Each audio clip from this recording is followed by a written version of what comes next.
TPET. VXX. IONZ.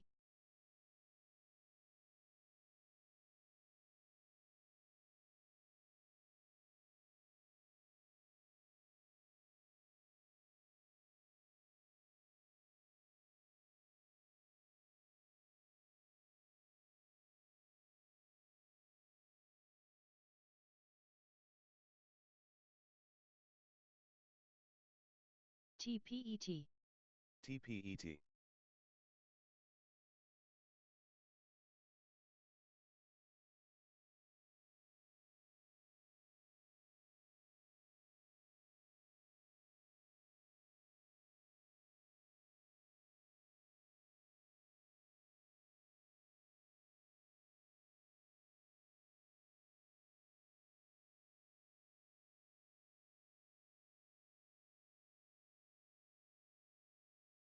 TPET.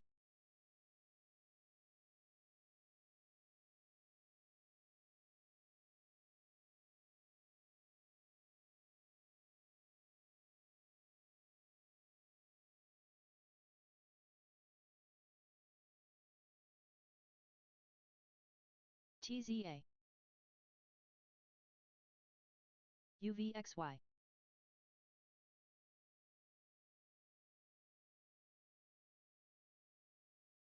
TPET.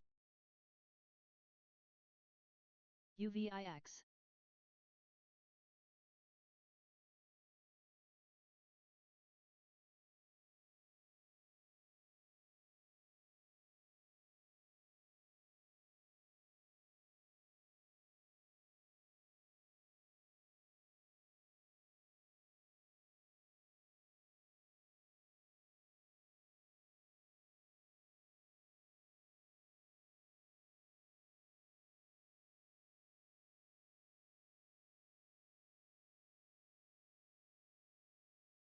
TPET.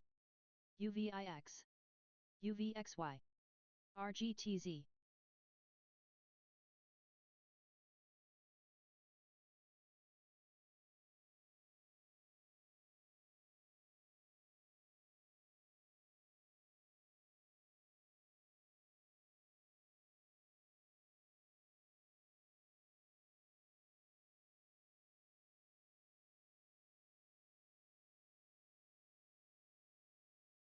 TPET. VIXY. UVIX. UVXY. VXX.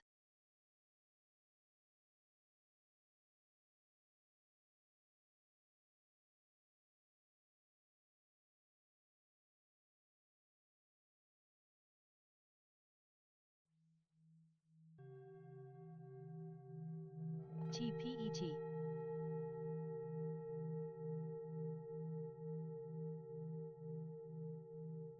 UVIX. UVXY.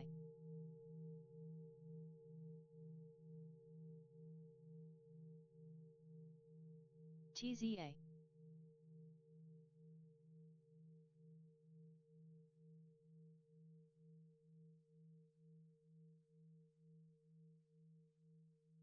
TPET.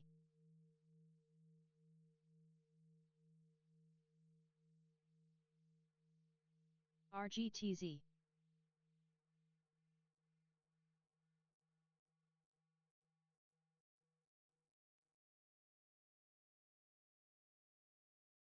TZA.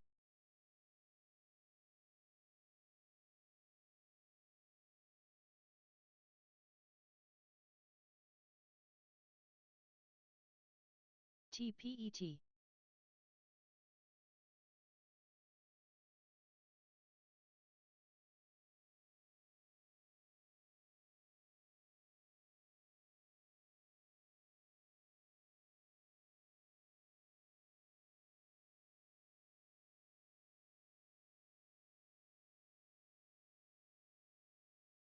UVXY. UVIX. TPET.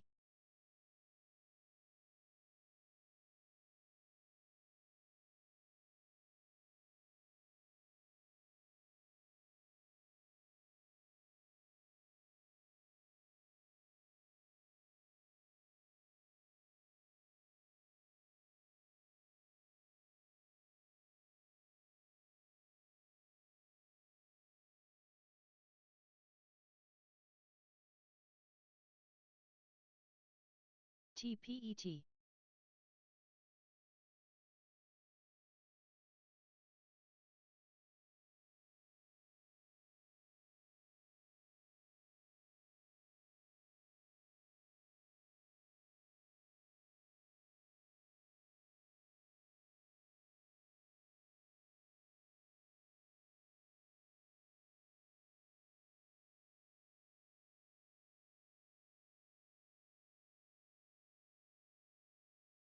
TPET.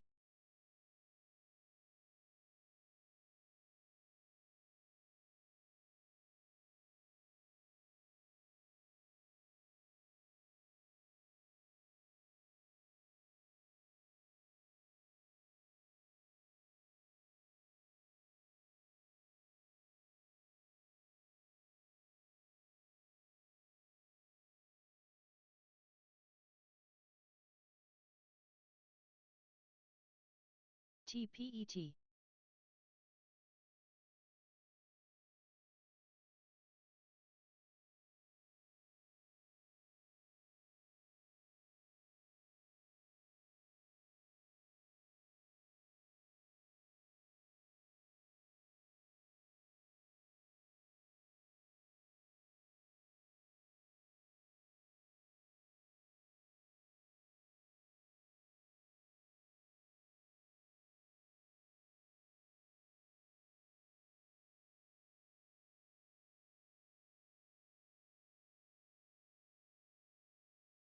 TPET.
LABD.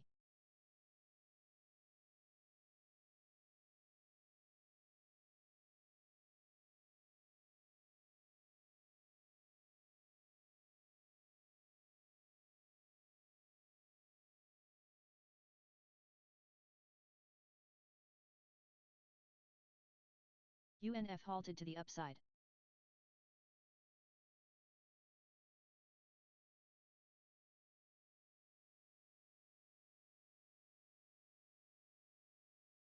TPET.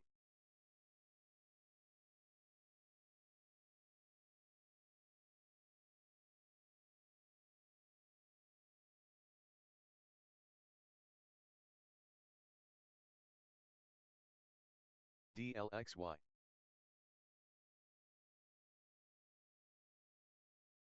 CRCD.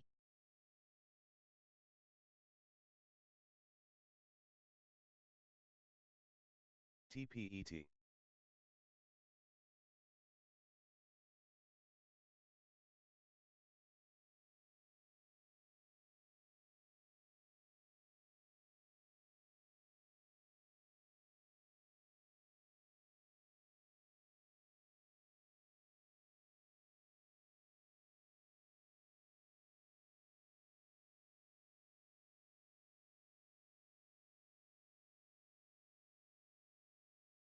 TPET.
DLXY.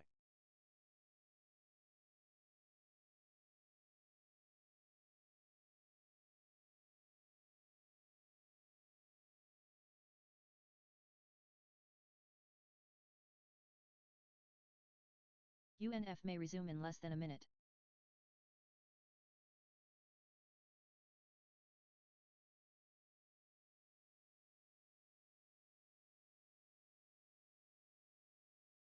DLXY.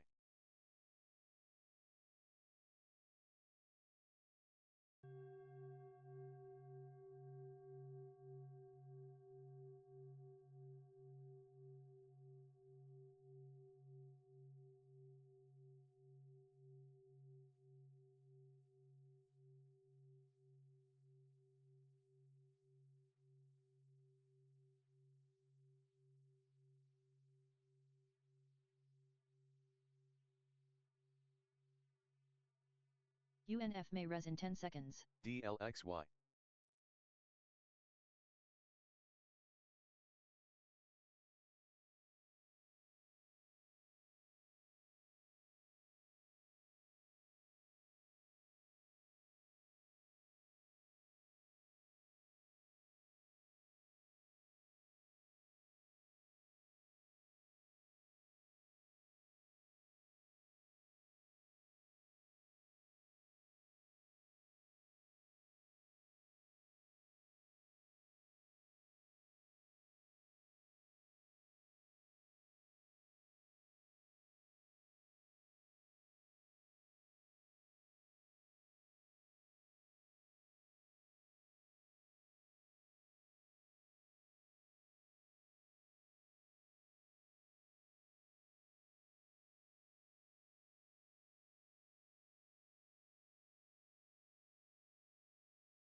TURB.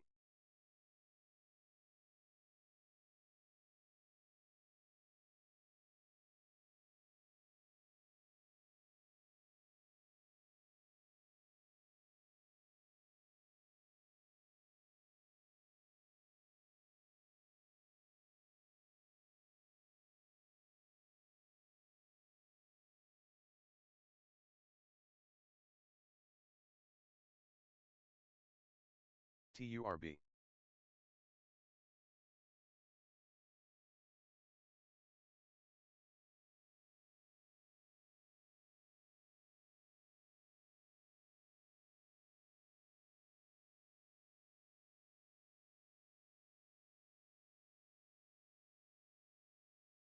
TURB.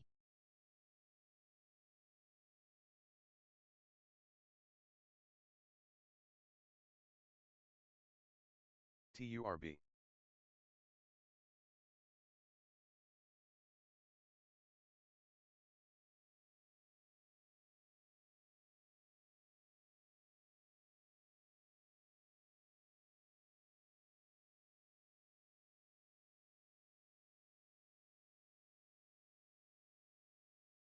TURB.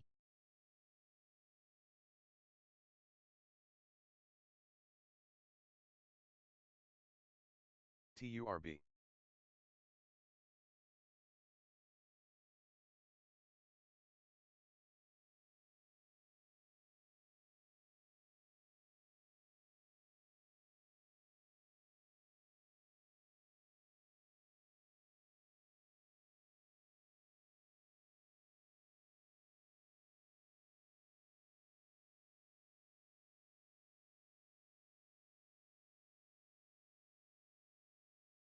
TURB.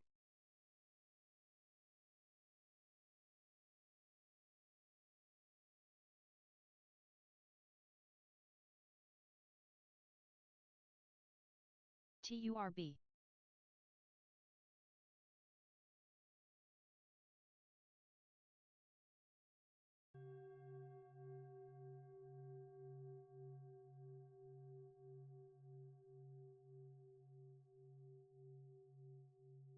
TURB.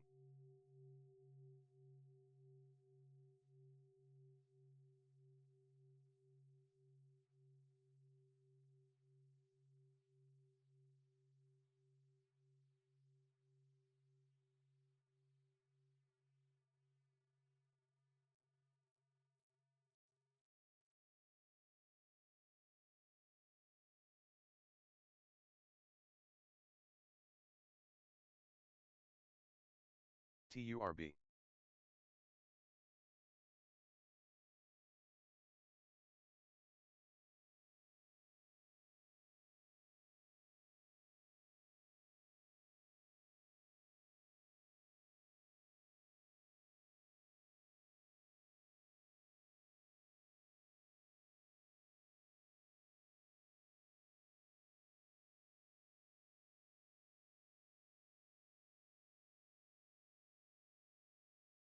VG.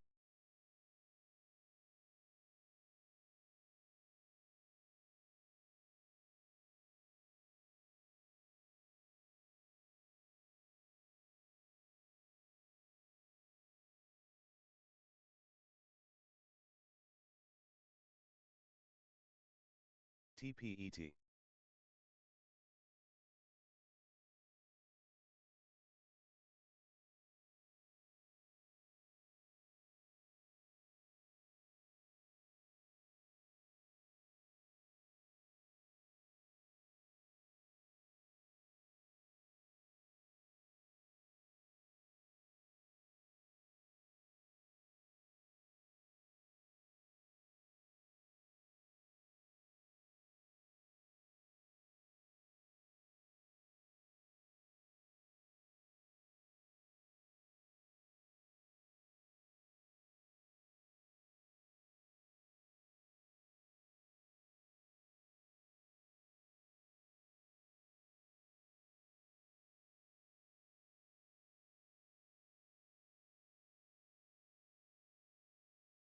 TPET.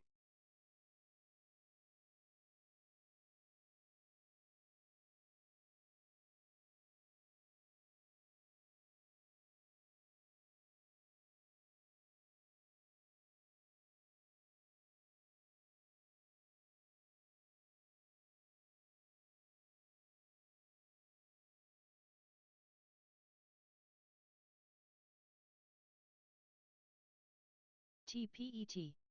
TPET.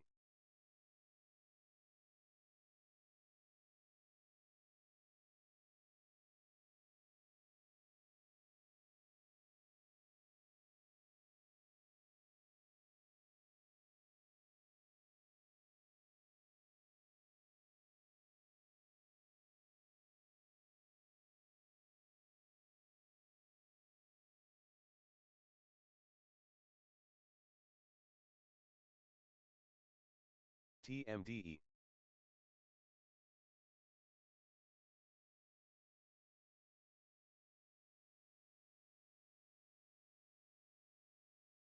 BOIL.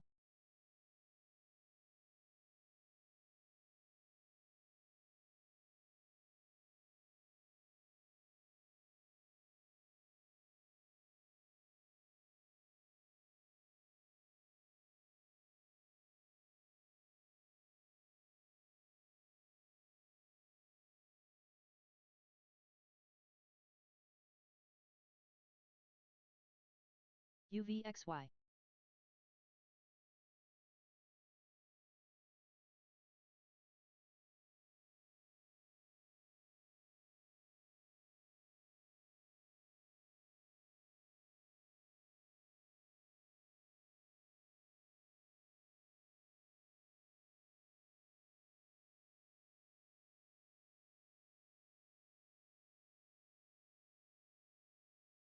UVIX. VXX. UVXY. VIXY.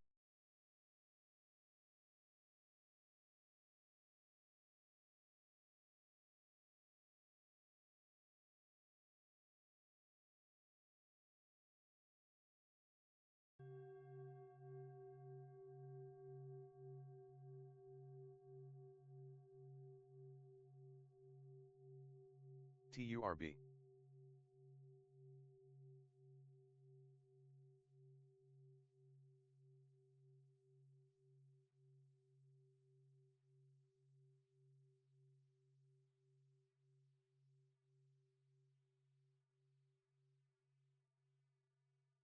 VG.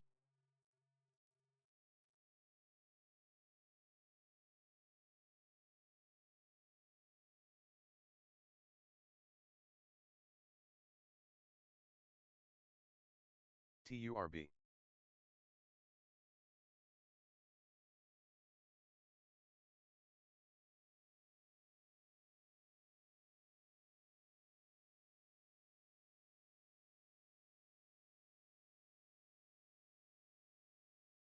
VG.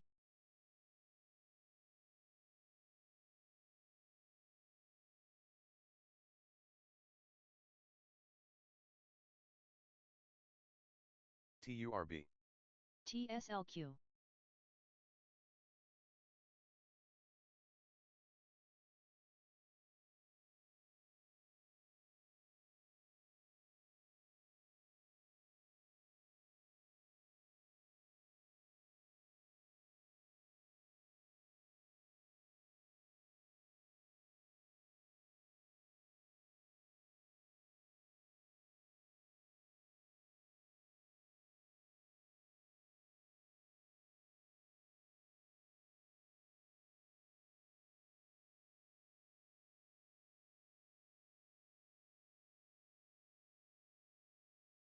TURB.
TMDE.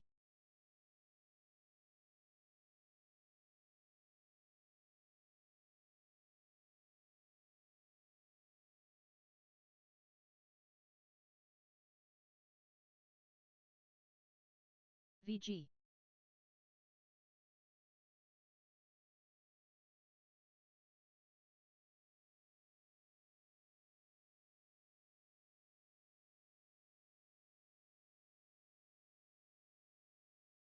TMDE.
VG.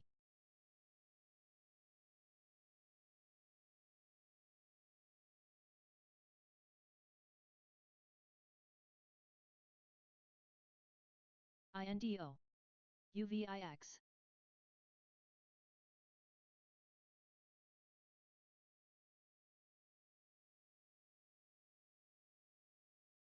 UVXY.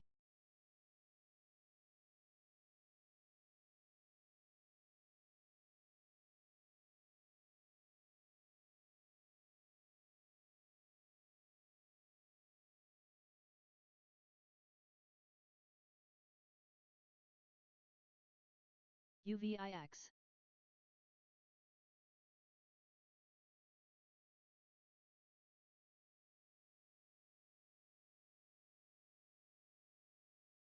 VXX.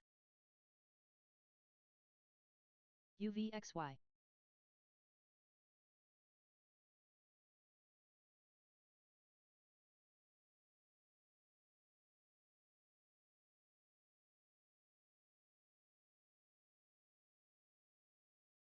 UVIX.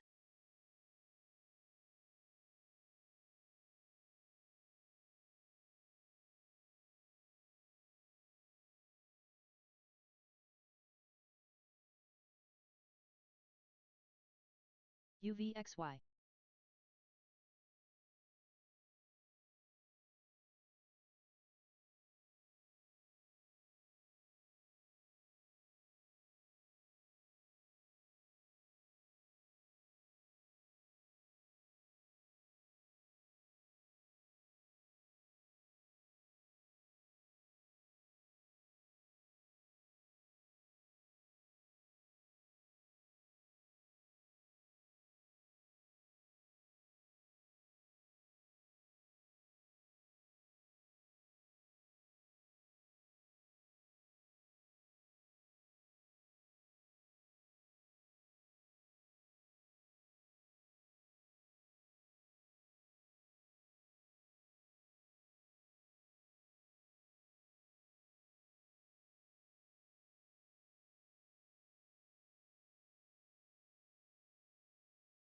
ODD.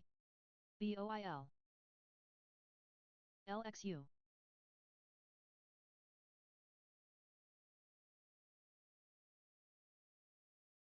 VG.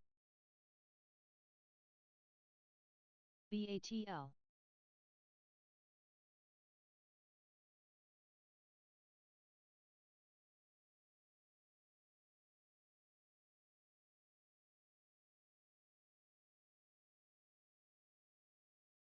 TPET.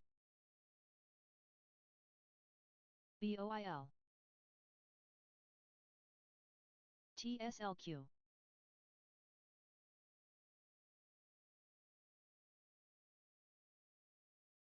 BATL.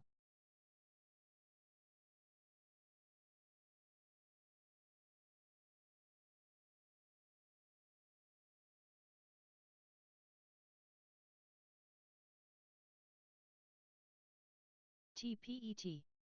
INDO. ODD. VG. BOIL.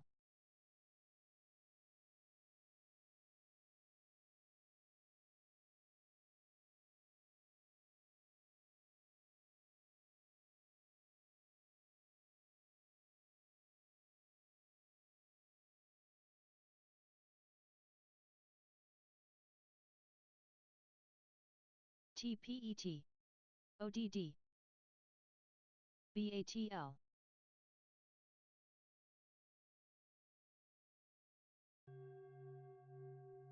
BOIL.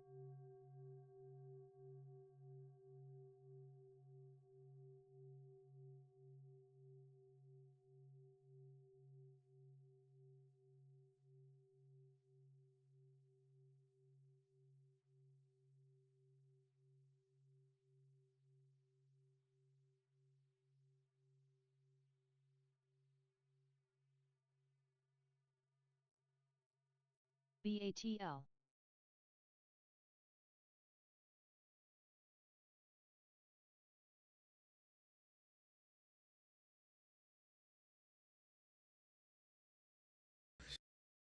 Pensé en comprar acciones de compañías que me gustaban, pensé, yo qué sé, en comprar... Una inversión, ¿no? ¿Tú? Sí, no sé. Empecé leyendo libros de trading, o sea, de trading de inversiones, lo que fuera. ¿En 2000 qué? 2008 o 2009 empezamos Exacto, en esa época no había tanta vaina. a leer libros y ver vídeos y cosas de esas. Entonces yo siempre vi el mercado como una forma de generar dinero. Okay. O sea, para ti era No, o sea, no pensé que fuera una estafa porque no pensé en esa persona está generando dinero, yo quiero hacer como él. claro. Lo enfoqué desde el punto de vista Mercado. es un sitio donde poner una parte de tu capital y si va bien, pues generar Claro. ingresos, no, generar patrimonio. Claro.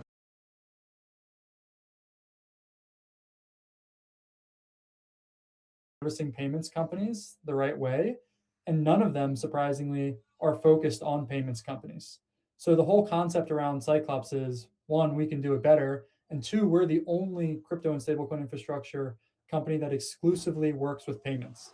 Everyone else is going much, much broader. That makes sense. And what's the unique value proposition for Cyclops? Like, how would you describe the target customer? How do you approach that customer? Yeah. Go ahead. Target customer is payments companies like Shift4. So Shift4 is both an investor and a customer. F Prime and Castle Island also invested alongside Shift4. So we're only working with, let's call it PSPs, acquirers, gateways, payment orchestrators. We'll literally say no to anyone else. So we're not going to work with anyone, and that's essentially the point.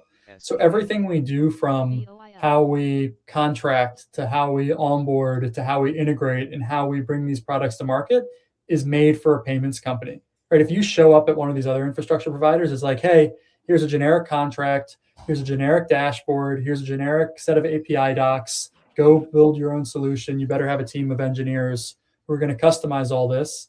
Cyclops is going to have a lot more of that right out of the box, and in a lot of cases, even no code solutions. So we'll be the fastest way to get these payments companies off zero. And part of the pitch too is, Stripe is doing a great job with a lot of these crypto and stablecoin solutions. We'll help you guys keep up with Stripe. without having to spend $1 billion on acquiring a company like Bridge. Right. So you're the picks and shovels infrastructure play to help payments companies become relevant to stablecoins. You're Yeah. taking the success you had at Shift4 over the last 4 years, and the insights and learning you had there, and enabling the category to level up and close the gap, because innovation is hard in a highly regulated industry, and it makes sense for one player to lead that transformation. Yeah. And I think, most payments companies don't want to become a crypto company or stablecoin company, right? They don't want to go get the crypto specific licensing. They don't want to build out a team of dedicated engineers and product people.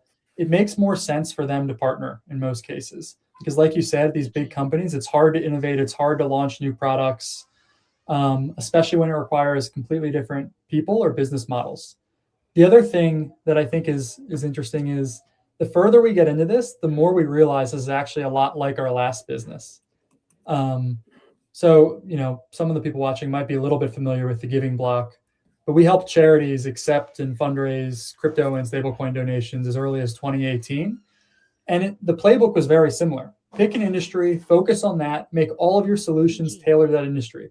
Everything from the onboarding to the reporting to the reconciliation to the integrations to their websites and their products, and just stay as narrow as possible in that. And that's essentially what we're doing again now, but with the payments industry.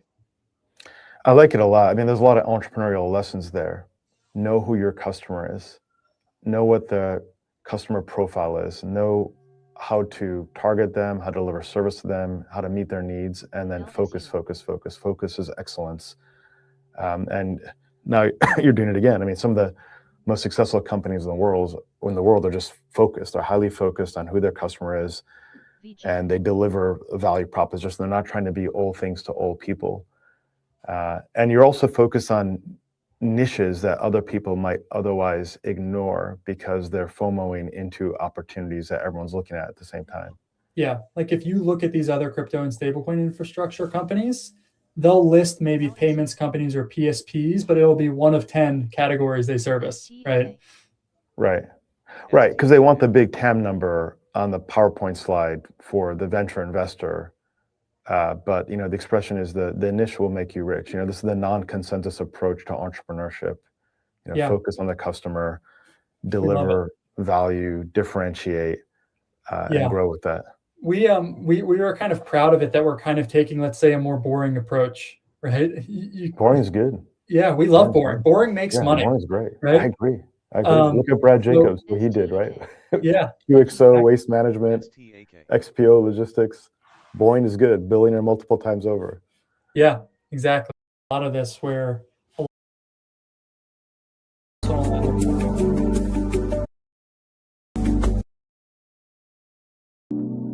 Okay. Alex, journey like mine. We started as consultants. We saw that it's better to be an owner, operator, entrepreneur. Alex Wilson.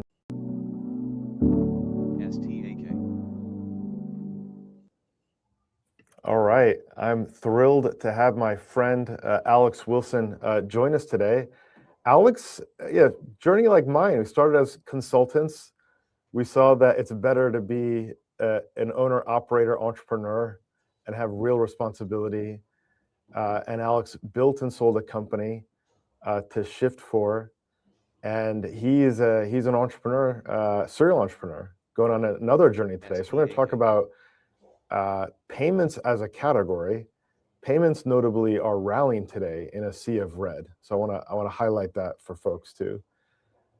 Second, we'll talk about specific opportunities in that category, differences in public markets and private markets. And we'll talk about the entrepreneurial journey that Alex has gone through, and even getting to health and longevity. Alex is very deep in health and longevity. I'm deep in health and longevity. The NAD, I got the infrared sauna. I listened to Dr. Rhonda Patrick. I got all of our clients, including Alex, Dr. Peter Attia's merchant acquiring, for example. Good, yeah. Yeah, so Shift4, I think it's a really, underappreciated business. And when we sold the Giving Block, actually, we weren't actually planning on even selling the company at the time, but we were starting to get a lot of inbound, a lot of interest. We hired bankers to run a process. And personally, I'd never heard of Shift4 back then. That was about 4 years ago when we closed the deal with Shift4. But once you hear the name Shift4, once you know to look for it, it's actually everywhere. They're huge, especially if you think about the U.S. market. 30% of restaurants in the country, 40% of hotels, something like 70 or 80% of stadiums and event venues, and then of course all sorts of online and e-commerce businesses. But it's everywhere. And the founder in particular, Jared Isaacman, has a really cool story. He's even gone to space, and maybe we can get into that more later. But he was a really awesome guy to work for. Perfect. No, I think a lot of it has to do with how companies are introduced into public markets. If you go through a venture route and you've got some logos there and there's a roadshow process and it looks like Silicon Valley, you get a different reception. Yeah. Go ahead. I think that plays a role in this too, right? The way the company looks, the way the company feels is definitely not a Silicon Valley company, right? Yeah. I mean, the company was started in Allentown, Pennsylvania. I don't think Jared took any outside money until the IPO, actually. He really built it organically, very disciplined, kind of more old school, you could say. Not all hypey, not, announcing announcements and things like that. Yeah, exactly. And I'm sharing on the screen here Shift4's free cash flow yield. So this is one of the stocks in our 2026 Lumina stock picks. Timing payments is the key thing here. The thing about these annual stock picks is not everything's set up on January 1st. You've got to stock and wait for the good entry. But if I look at it now, it's got a 12.79, free cash flow yield, and it's got a very clean balance sheet. How does a company like this differentiate and compete with a company like Stripe? Here's another thing, by the way: 7.8 price to free cash flow ratio and a price to sales ratio less than 1. Go ahead. Yeah. I mean, the company is making a lot of money, right? Unlike a lot of hot companies that people think are cool and pay a lot of attention to, Shift4 actually makes money, right? And a lot of it. So they've definitely got less than 1. Go ahead. Yeah. Company like yield, and it's got a very clean balance sheet. How does a company like this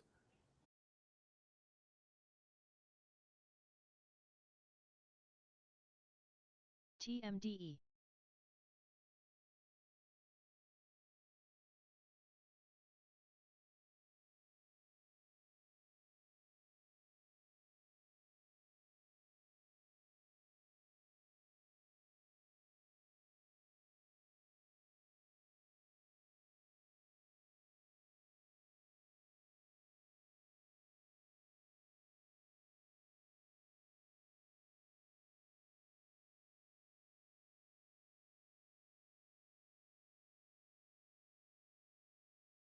BOIL STTK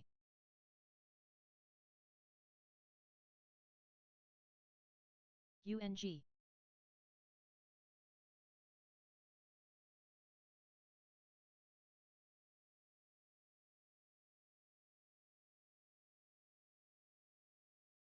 differentiate and compete with a company like Stripe? Here's another thing, by the way: 7.8 price to free cash flow ratio and a price to sales ratio less than 1. Go ahead. I mean, the company is making a lot of money, right? Unlike a lot of hot companies that people think are cool and pay a lot of attention to, Shift4 actually makes money, right? And a lot of it. So they've definitely got that going for them.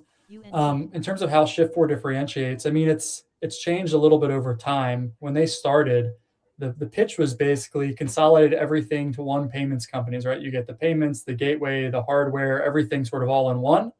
And they were focused on things like restaurants and hotels and things like that.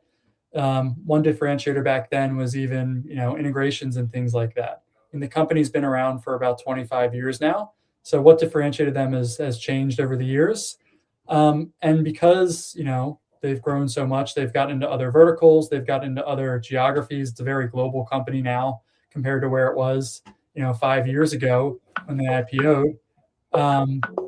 And I think what differentiates them is a little bit different in each market, right? So in some markets, it might be the hardware. In some markets, it might be the integrations. In some markets, like higher risk categories, it might be the approval rates and the optimizations that can be done. So it's a bit more Slack. nuanced overall.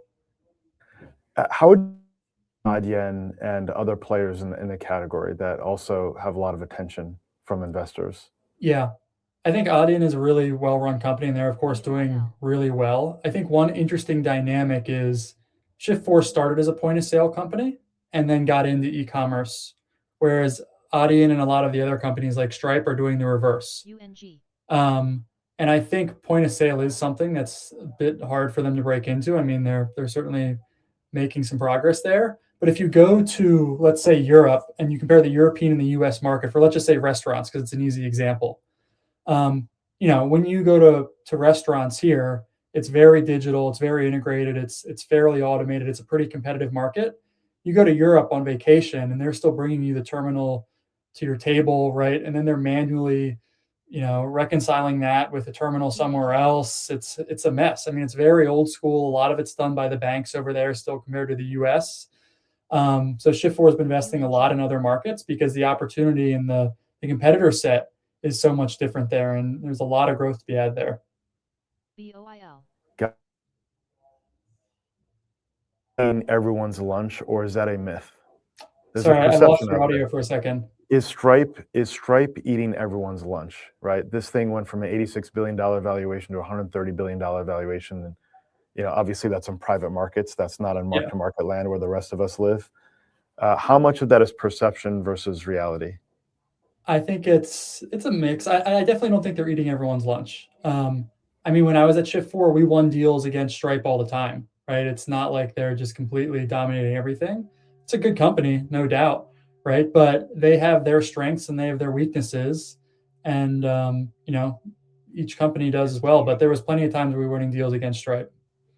I agree with that. Look, I think it's the only payments company that's seen its valuation go up, and it's because it's subject to private non-mark-to-market. You saw that Brex transaction. They were valued at something like 10 to 12 billion in 2021. They were bought by Capital One for $5 billion. Hey, look, that's still a win, depending on where you invested last, et cetera.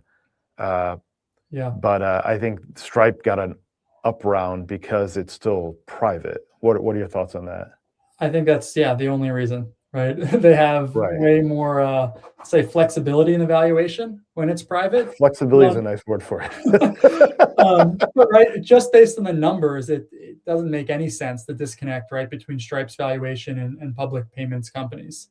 I mean, even if you compare them to Adyen, right, which on some metrics they're blowing Stripe away, right?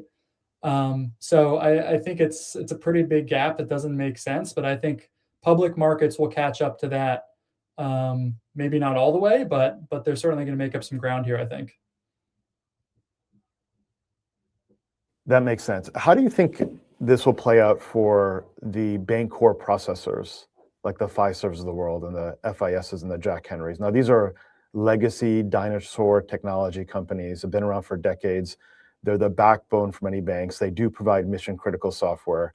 At the same time, the TAM is shrinking. The number of banks outstanding is decreasing as there's more M&A and larger banks take up more consumer share. Those stocks have been absolutely destroyed also. Now, they all have a role to play in payments. They provide banks with merchant acquiring capabilities, for example.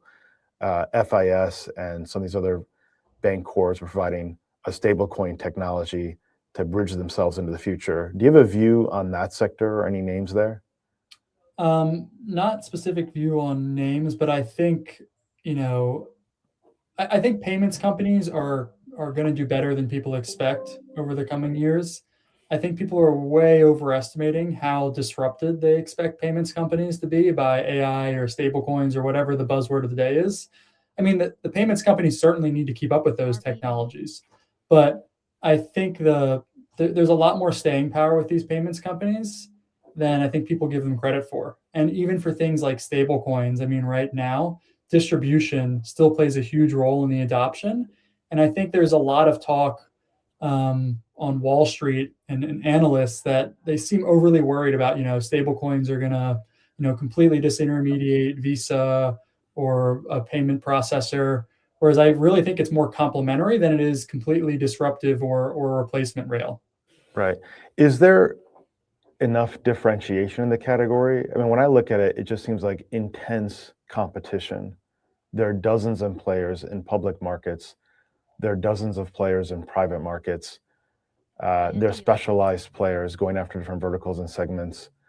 And generally, I like to avoid competition. At the same time, the valuations have come down quite a bit.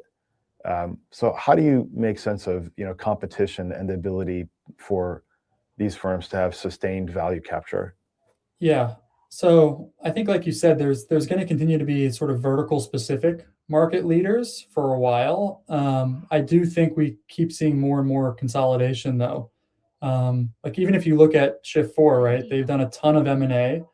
I don't expect Shift4 and other payments companies to stop doing M&A, right? Stripe's doing plenty of M&A. So I do think there is more consolidation among the bigger payments companies, but I still think even with that, you're going to see kind of standout dominant players in verticals like restaurants and hotels and stadiums, where Shift4 is incredibly dominant. Makes sense. Any other thoughts on the payments category overall? Overall, TMDE. Especially the angles around crypto, let's say. Yeah, I mean, Crypto's in a bear market too, right? Go ahead, yeah. Crypto and stable coins, I mean, I think it's interesting. There's a lot of sort of innovation theater at some of these companies, right? They put out an announcement, they say they're doing something. Yep. They might do a pilot, some small scale thing, but out of all the companies out there, Stripe is probably doing the best job when it comes to crypto and stablecoins, right? I don't think anyone could really disagree with that. And everyone else seems like they're trying to play catch up. Shift4 has done a better job than most. I might be a little biased in that statement since I played a big role in that. But I generally think it's incredibly complementary to these payments businesses, especially on the B2B side for things like settlements. So I really think it will actually increase margins for payments companies and make a lot of their customer relationships even stickier. So stable coins aren't a race to zero. I mean, one would think that it would disintermediate interchange. That should be a next step. Now, that's consistent with your statement too. You can have new players that get in, offer services. They can grow their business, but they can take the profit pools away from the legacy card issuers like the JP Morgans, United, Miles Pluses of the world, and Chase, and et cetera. Yeah. But also think about the different ways and places payments companies are moving money, right? So I don't think interchange goes away, but even let's just say in a scenario where it did, think about even merchant settlement, merchant payouts with stablecoins too, which would have nothing to do with the interchange necessarily. But it's allowing merchants to get their money more quickly, more 24/7 on holidays and weekends. And in a lot of cases, the payments companies can optimize their own treasury based on that as well. Is there an area within payments that you think is most protected or secure from the threat of competition from new upstarts, innovation, or maybe a category that's focused on a customer segment that's just difficult to access by a firm like a Stripe? Yeah, I mean, there's certainly a little bit of a regulatory moat, right? The compliance apparatuses they've built. I think a lot of the physical businesses, like point of sale, is very protectable compared to some of the e-commerce stuff, which you can switch out a bit easier. And then I think, there's industry specific stuff where you need hundreds of integrations in some cases, like restaurants and hotels. That's even more defensible. So yeah, there's certainly, I think, you don't see a lot of like brand new payments companies coming out of nowhere either, right? Because I think those barriers to entry are generally pretty high, unless maybe you're being crypto native from day one and you're only doing crypto. But if you still want to service fiat and sort of the more traditional rails, there are quite a few barriers to entry. And I think at this point, it's pretty hard to disrupt the bigger guys. Fair enough. No, right. The bricks and mortars angle is a very real one. Stripe grew through online payments processing. It's harder to get after opportunities in the real world. How will players in the merchant acquiring space, those are the players that help businesses, small businesses, brick and mortar, hotels, et cetera, accept payments? So how will stablecoin technology be introduced to that world? Will it be these intermediaries today that just adopt the technology? Yeah, I think a lot of crypto companies, right? Even BitPay, who's been around forever, has been trying to get crypto payments adopted for what seems like ever, right? Right. And I Right. think the missing pieces, well, one was people didn't want to spend their Bitcoin in the early days, right? Or it was more of a novelty. And the second piece, and maybe the most important piece, was they lacked the distribution, right? If you're going to go merchant by merchant trying to convince each restaurant to sign up one at a time, like have fun with that. I'm not doing that, right? That's impossible. So the payments companies that are building these crypto solutions in an integrated way that's just offered as another payment method are the ones who are going to, really see that uptick. But I'm not super excited on the actual spending your crypto use case. I mean, a little bit more so now with stable coins. I don't see that as a huge use case for everyday transactions right now. I see it, being more popular in the luxury and sort of high end segments, right? Like Right. you can book a private jet, you can maybe go to a jewelry store, designer store, things like that, high end hotels. That's where we're seeing adoption on crypto and stablecoin payments. You can even buy an apartment in Miami if you want with crypto Right. now. Right. But I think the real adoption is coming, and from what we've seen, is really on the stablecoin settlement side for merchants. So it doesn't Mhm. matter how they took the payment, but they Mhm. say, hey, I want 24/7 settlement or 7 day a week settlement. And the only way to really do that is using stablecoin rails. Makes sense. And Raincard has grown very quickly by providing a digital wallet where people can fund purchases using their digital currency as a form of value. That's Yeah. been interesting to see play out. And I gotta say that caught me a little bit off guard how popular that became. These stablecoin backed cards, Mhm. right? Because it's you see it in the Visa earnings call and investor letters, right? Huge volumes. Like I was really impressed how quickly Rain and these other companies took off. But it's great, right? It's a good sign for the industry.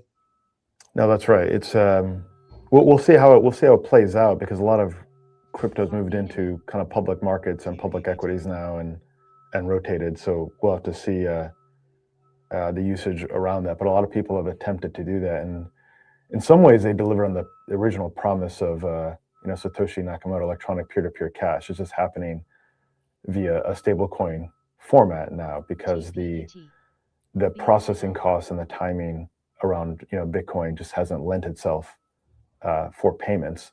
But there are emerging market use cases where you've got a sovereign who isn't reliable in terms of how they manage their currency. Yeah. And it's really at this point kind of hard to compare the two even, right? Bitcoin and stablecoins. I mean, everyone groups it together as crypto. But for what we're doing in payments, like stablecoins are essentially all that matter for the most part. Yep. Is there any moat, would you say, around players like Circle and Tether's getting the category? They're launching a U.S. backed stablecoin, the U.S. AT, J.P. Morgan, all these other players are putting their horse in the race. Like, how does this shake out? Yeah, it's something I have a really hard time figuring out. I mean, I think there is a decent moat for Circle and Tether. A lot of it's distribution, some of it's liquidity, some of it's regulatory, right? But I do think if anyone's going to compete with them or beat them, it almost has to be someone like a big bank or a consortium of banks. I think the banks will be their own worst enemy when it comes to that, right? And especially if it's a consortium and everything's decided by committee and things like that, they'll just be so slow. But if anyone's going to do it, I do think it is someone like a bank or a large payments company, someone who has the licensing, things like that. I think that makes a lot of sense, right? Zelle was put together as a consortium by banks. It achieved rapid adoption, first starting with the big banks, and then the smaller banks got on board. So there's a model out there, but the smaller banks wouldn't want to be a part of the same group as the big banks because they got smarter. They know the big banks want to eat their lunch, and they might be handing their customers over to the large banks by having one single interoperability layer. So, there's an opportunity for startups here. I know there are firms like Stablecore and Omnia, they're startups trying to provide solutions for more of the regional and small banks. It'll be interesting to see how it plays out. And then you have like the Fiservs of the world that are also trying to make the smaller banks relevant. Yeah. Yeah, it's going to be really interesting. I mean, I think a lot of people probably, if you asked them 2 years ago, would have thought maybe there was going to be a lot more sort of large market cap stablecoins besides Circle and Tether, because a lot fundraised huge amounts and most of them fizzled out, right? No one's really in a very serious way, challenging the size of Circle and Tether right now that I know of. Makes sense. When can we start to see a reduction in interchange costs that the merchants pay? Ultimately, consumers pay for it, right? We go into the local deli, we swipe a card, there's a 2 to 3% transaction fee that deli is paying to a network of back-end providers, Visa, MasterCard, the merchant acquirer, the card issuer. When do we start to see real cost reductions in payments? On the merchant side, I think, it's not, the savings won't necessarily come from a savings in interchange. Like I don't think MasterCard or Visa give in on reducing their interchange that quickly, right? They have pretty good monopolies that they can probably protect for a while. I think the savings for the consumers or the merchants probably come from other rails rather than credit cards. I really just don't see the credit card margins for stuff like interchange changing very much anytime soon. Well, that's the primary driver of cost in the system. So, that's unfortunate. I agree with you, by the way, because people don't want to give up on the rewards points, and consumers are part of the problem, right? They're attached to these loyalty programs. Yeah. And if anything, they're getting more attached, right? Robinhood just launched a new premium card to compete with Amex Platinum. Like people love these premium cards. You get the lounge access, everything else, right?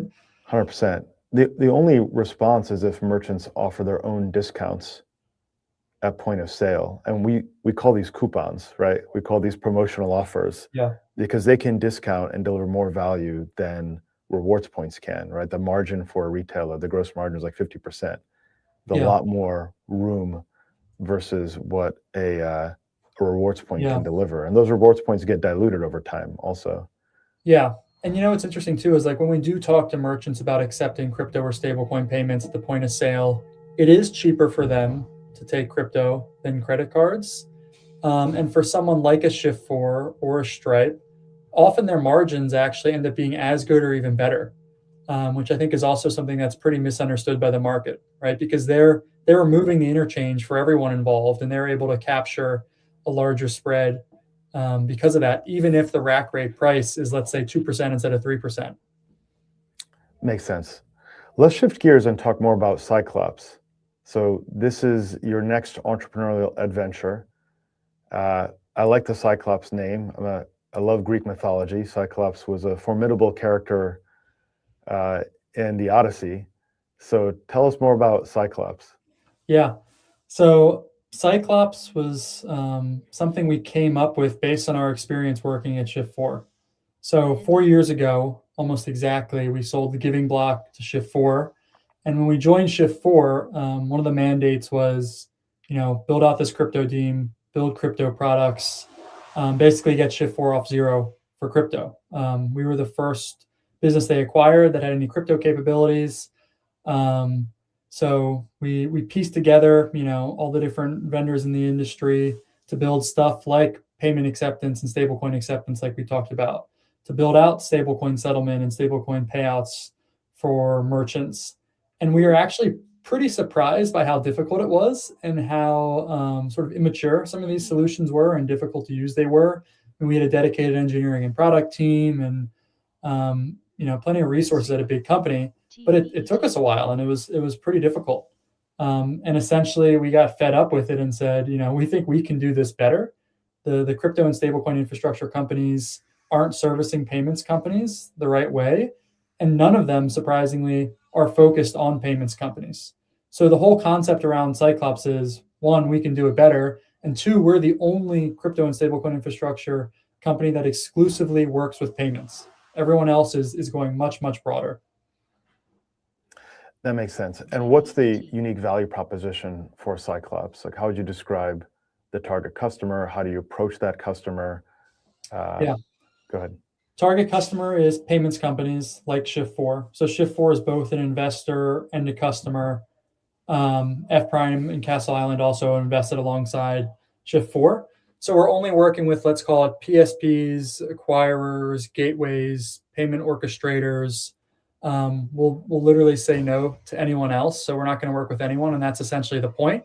So everything we do, from how we contract to how we onboard to how we integrate and how we bring these products to market, is made for a payments company, right? If you show up at one of these other infrastructure providers, it's like, hey, here's a generic contract, here's a generic dashboard, here's a generic set of API docs, go build your own solution. You better have a team of engineers who are going to customize all this.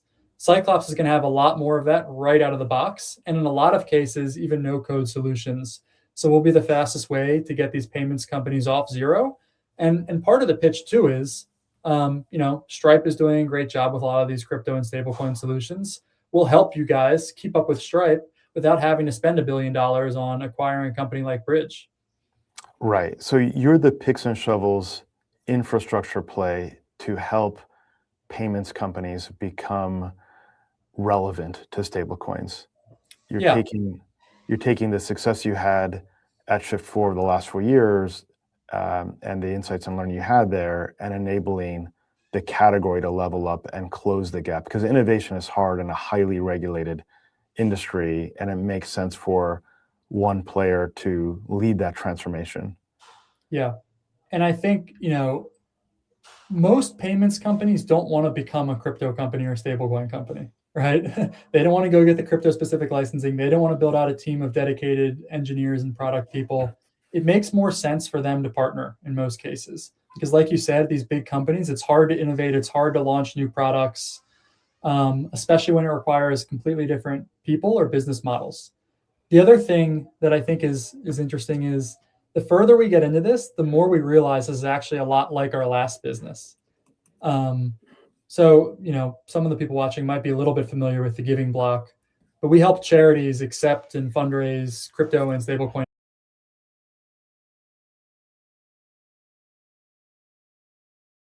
RBNE.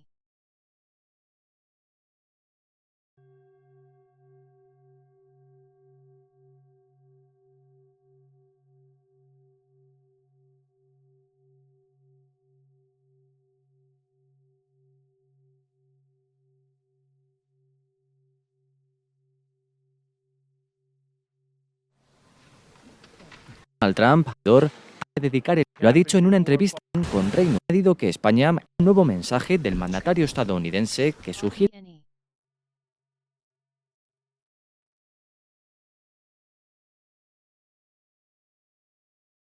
en relación con las declaraciones de la administración norteamericana de estas últimas 48 horas, yo ayer lo dije en Sevilla y yo lo digo aquí en Córdoba de forma muy clara: hay que mantener la serenidad, el seguimiento, y evidentemente tenemos, si procede, instrumentos de respuesta al respecto. En el campo agroalimentario tenemos el 4,2% de nuestras exportaciones al exterior situadas en Estados Unidos. Concretamente unos 3.200, un poco más, millones de euros.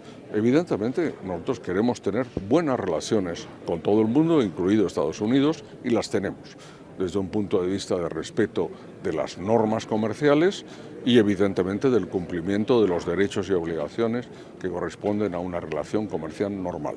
Respetamos a los demás y queremos sin duda que nos respeten. Pero es que además formamos parte de la Unión Europea, con lo cual cualquier medida comercial que alguien pretendía adoptar, espero que no se materialice, pues evidentemente tendría los instrumentos defensivos de la Unión Europea y los propios del Gobierno de España. Como mi colega, el ministro de Economía y Comercio, Carlos Cuerpo, ha indicado ya, tenemos los instrumentos, evidentemente, para defendernos en esta situación. Y voy un poco más allá. Piensen ustedes en este contexto y teniendo en cuenta que exportamos a más de 190 países del mundo nuestros productos agroalimentarios, que el año pasado alcanzamos una cifra récord de 78.000 millones de euros de exportación con un saldo positivo de 18.300 millones de euros, nos interesa abrir más mercados. Y abrir más mercados y diversificar significa que tenemos la gran suerte de que ahora acabamos de firmar Mercosur, India e Indonesia. Y si no estuvieran firmados, habría que negociarlos urgentemente para conseguir mantener esa diversificación. Por tanto, yo soy optimista de cara al futuro, también cauteloso, lo debo decir claramente.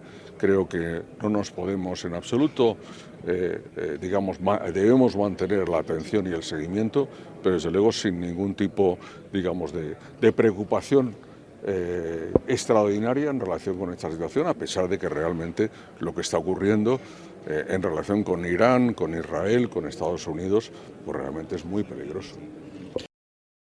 Sabemos el precio que estamos empezando a pagar. La Unión Europea opera como un bloque comercial conjunto.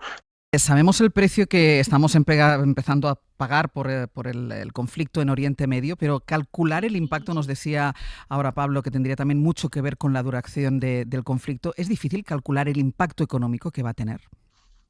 Bueno, ahora mismo efectivamente coincido con esa valoración. Es imposible tener una estimación de cuál va a ser el impacto sin conocer efectivamente la duración.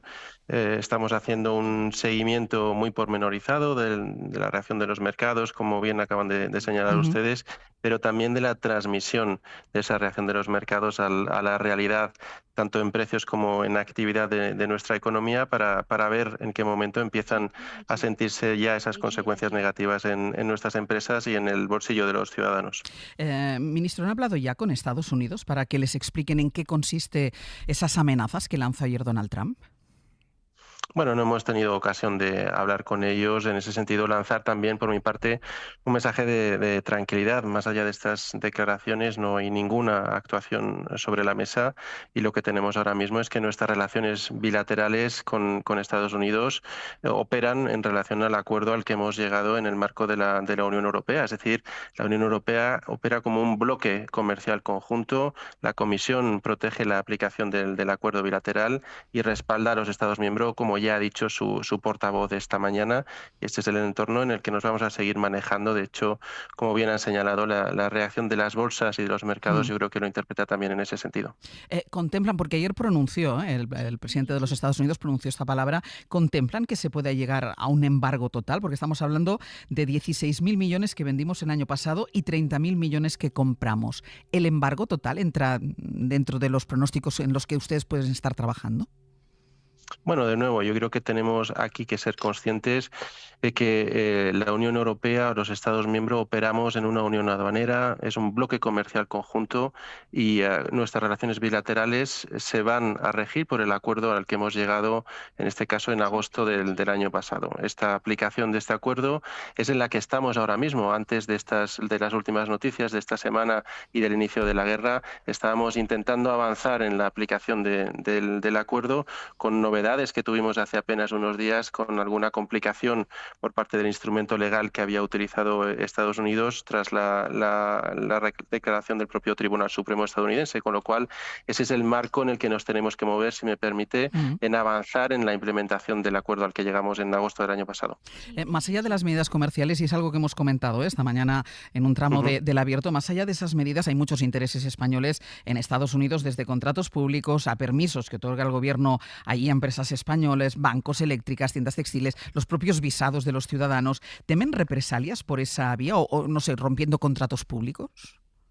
Bueno, de nuevo, aquí tenemos que seguir operando con este argumento de operativa normal, normalizada y con tranquilidad, que es el mensaje que le transmitimos también a nuestras empresas. Hay enormes intereses cruzados de empresas españolas en Estados Unidos, pero también al revés, de empresas estadounidenses en España. Son lazos comerciales y de inversión que se han forjado a lo largo de décadas intensas, y esto es en lo que tenemos que seguir trabajando, en ser capaces de reforzar estos lazos. Nosotros, como bien sabe, desde el inicio de la subida de los aranceles por parte de Estados Unidos en abril del año pasado, hemos puesto en marcha un plan para ayudar a nuestras empresas a ser capaces de navegar en este contexto cada vez más incierto y fragmentado.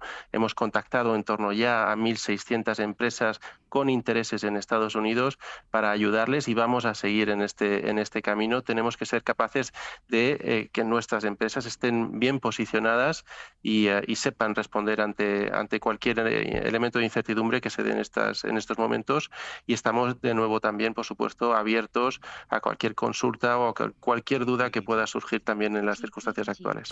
Más allá de la amenaza, de la ruptura de relaciones comerciales, que veremos en qué se traduce, porque ahora estamos, y usted mismo lo dice, en el terreno de la especulación, porque nadie por parte de Estados Unidos ha concretado nada, sobre el impacto que pueda tener el conflicto. Advertía ya ayer, yo creo que era el Banco Central Europeo, Europeo de cómo va a afectar esto a la inflación? ¿Dan por descontada desde el Gobierno una subida de la inflación? Bueno, va a depender, como decíamos antes, de la duración de este efecto. Ya estamos viendo el impacto en los precios de la energía, con esa subida acumulada del en torno al 16% en el crudo, más del 70% en el gas. Veremos cómo de sostenida es esta subida para ver el efecto en los precios de la electricidad, en la propia inflación, pero también puede haber efectos derivados de la subida del precio de otros productos, por ejemplo, por el encarecimiento del transporte o de la logística, entre otras cosas, por la disrupción que está habiendo en el comercio internacional y también por el impacto que pueda haber en el transporte como consecuencia del aumento del precio de los combustibles. Vamos a hacer un seguimiento, como le he dicho antes, muy pormenorizado de cómo se van trasladando estos efectos para, y esto lo ha señalado el presidente del Gobierno esta mañana, responder si es que fuera necesario, como ya lo hicimos en el caso del shock como consecuencia de la guerra de Ucrania, apoyando. Hola.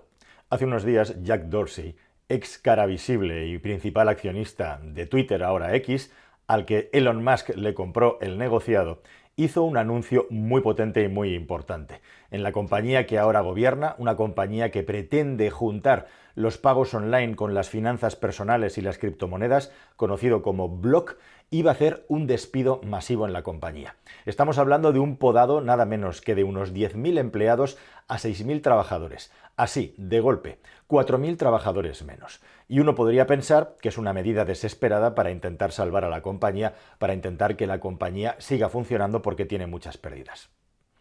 Pues no, nada más lejos de la realidad. En el año 2025, Block tuvo unos beneficios netos que crecieron un 17% hasta los casi 10.000 millones de dólares. Y de hecho, en el Q4, en el último trimestre, esta compañía aceleró en sus beneficios hasta un 24% más. Y para este año 2026 la previsión es que esté por encima del 20% de crecimiento. ¿Qué es lo que está pasando aquí? ¿Qué es lo que está cambiando? ¿Por qué despide a tanta gente si la compañía va tan bien? Bueno, pues porque Dorsey considera que estamos entrando en una nueva etapa, en una nueva era, en la que la tecnología, y quitando los eufemismos, la inteligencia artificial va a ser capaz de hacer igual o mejor en muchos casos las tareas que los humanos hasta la fecha estaban haciendo.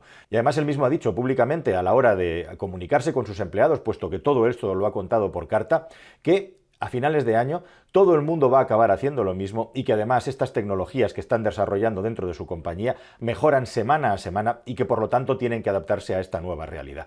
Siendo esto inquietante, más inquietante todavía es que un tío como Jack Dorsey, que dentro del ecosistema del emprendimiento en Silicon Valley, podríamos decir que es de los que está más catalogado hacia la izquierda y hacia la economía social, haya tomado una decisión como esta y no solamente eso, sino que nos esté anunciando que el resto van a ir detrás haciendo lo mismo. De hecho, en cierta medida, ya en el mundo del empleo hay cierta sensación de que las empresas, a pesar de que van bien, y ahora lo vamos a ver, que en muchos casos van muy bien, no están aumentando al mismo ritmo el número de empleados que hay en la compañía. Y la sensación de los empleados que hay dentro de estas grandes empresas, de que cada vez tienen que asumir más carga de trabajo respecto a lo que había antes, con más o menor ayuda, con más o menor tecnología. TURB.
TPET.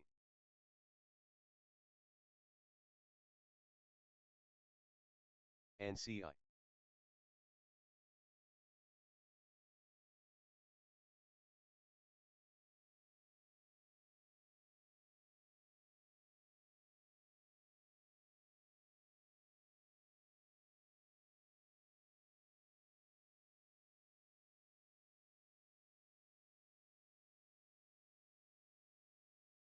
TPET.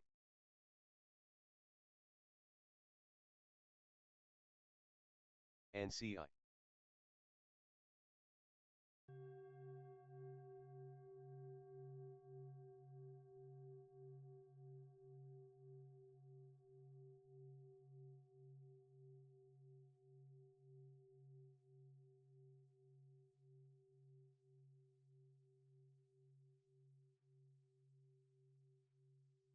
TPET.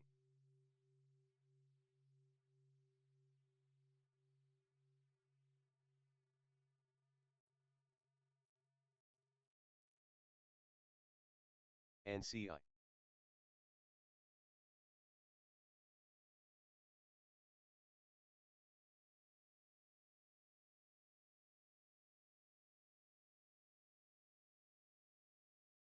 TURB.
OLOX.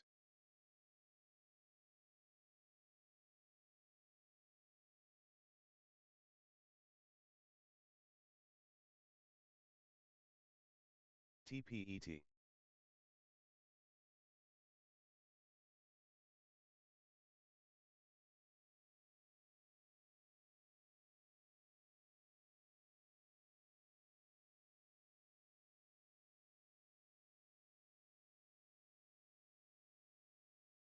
OLOX.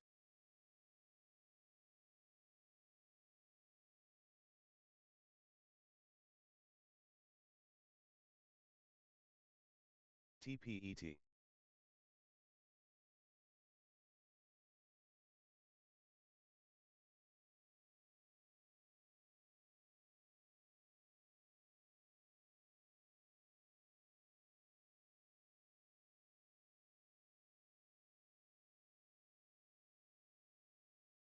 OLOX.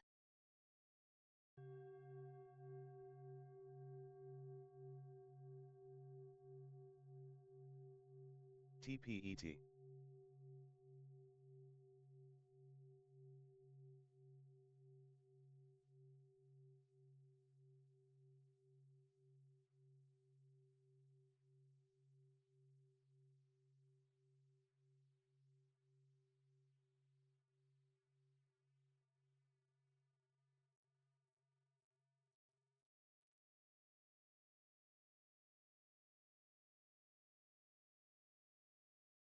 TPET.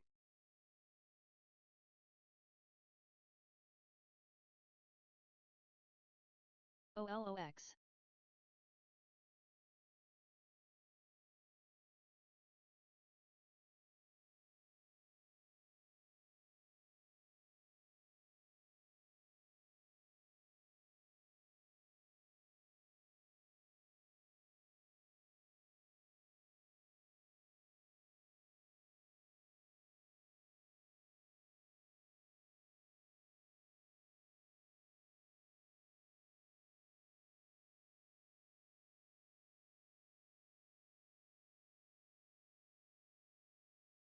STAK.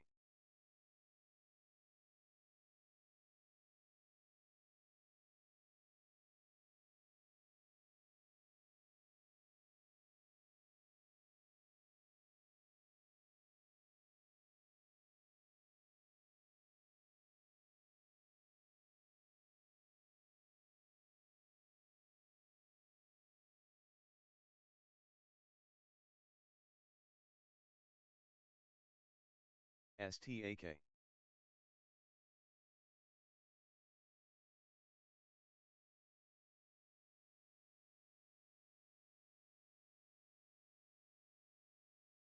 OLOX.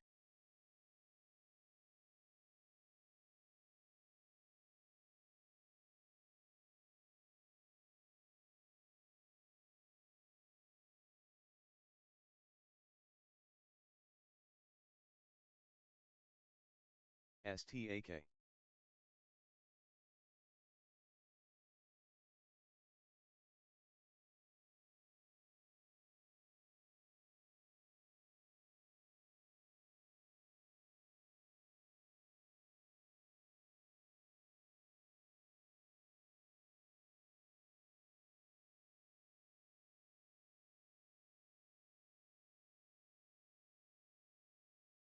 OLOX.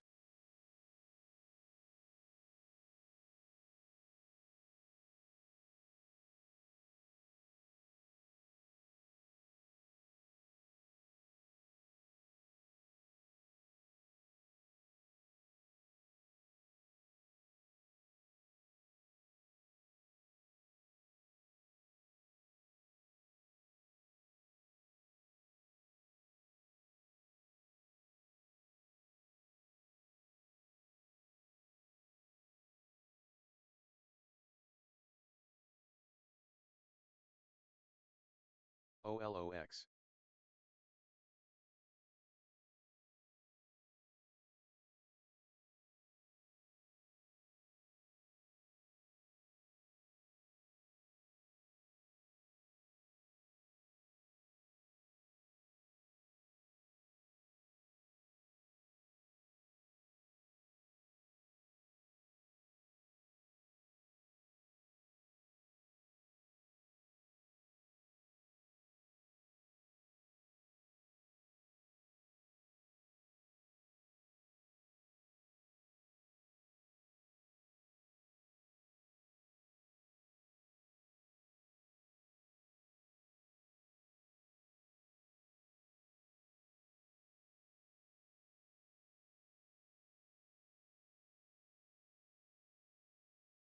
UVIX.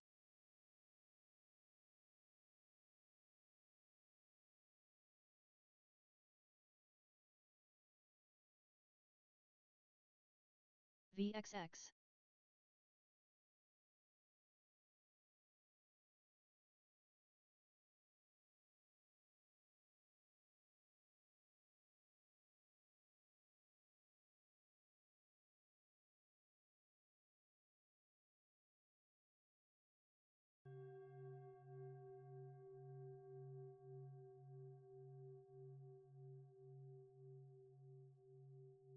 UVIX.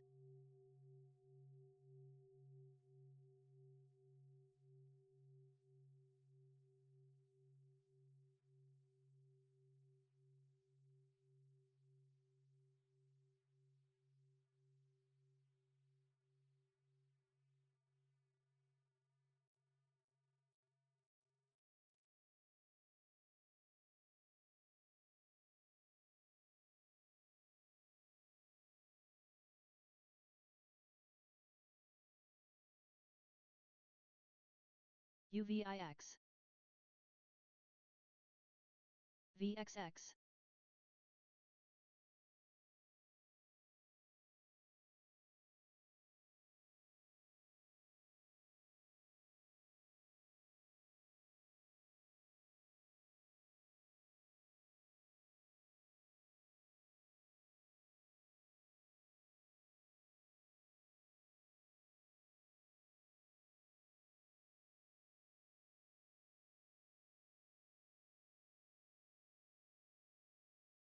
UVIX.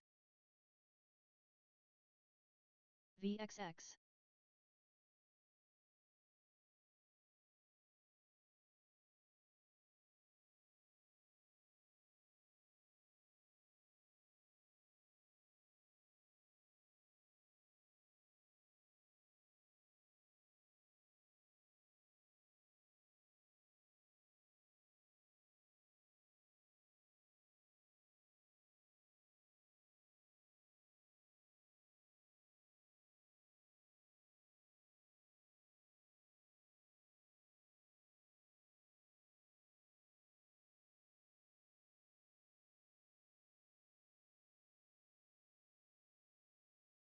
UVIX. VXX.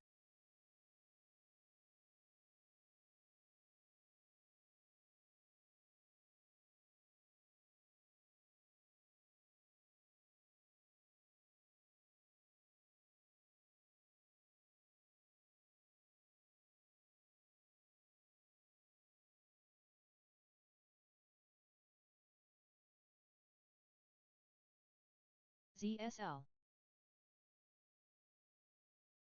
UVIX. VXX. TZA.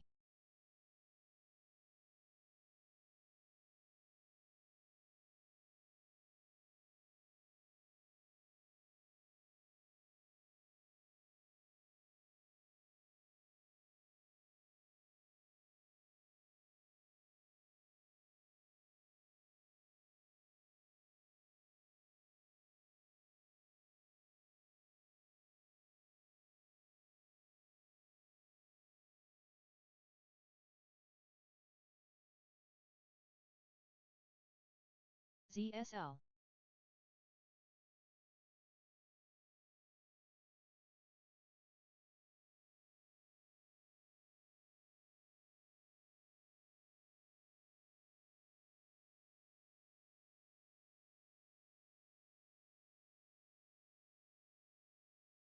OLOX.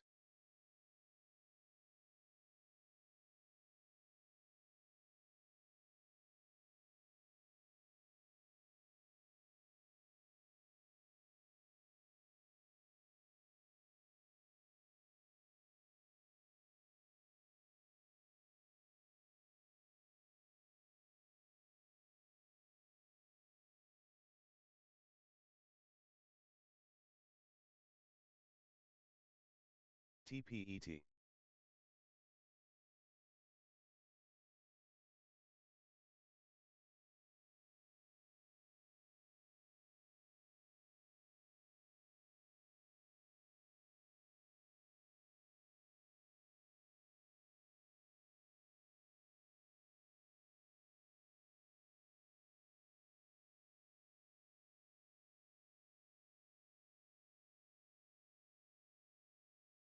TPET.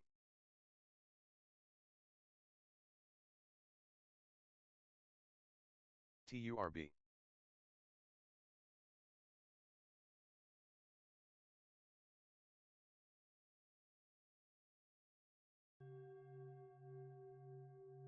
ZSL.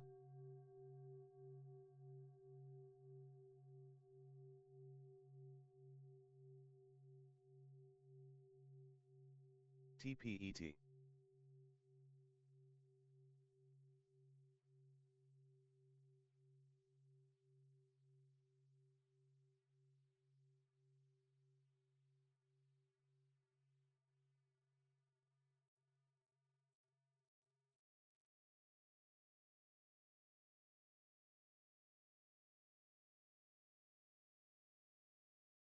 UVIX. UVXY. TPET.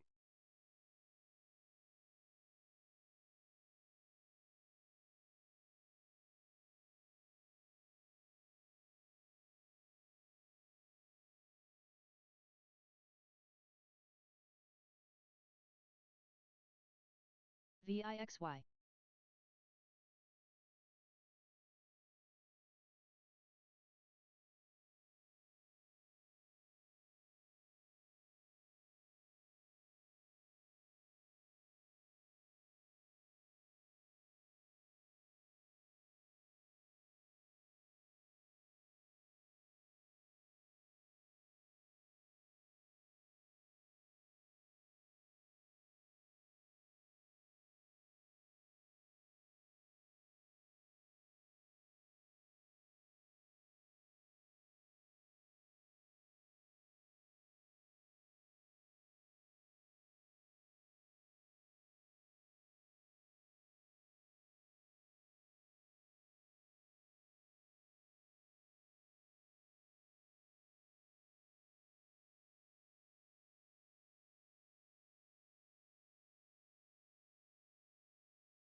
STAK.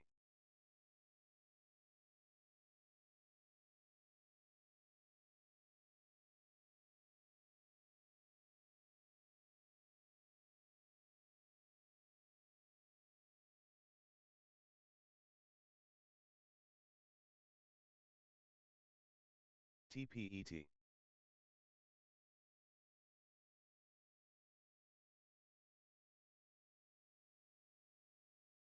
STAK.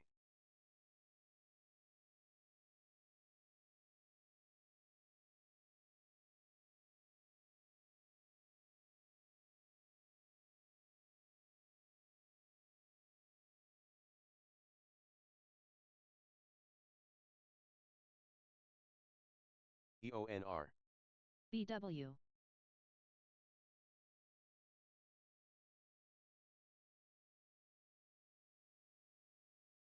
STAK.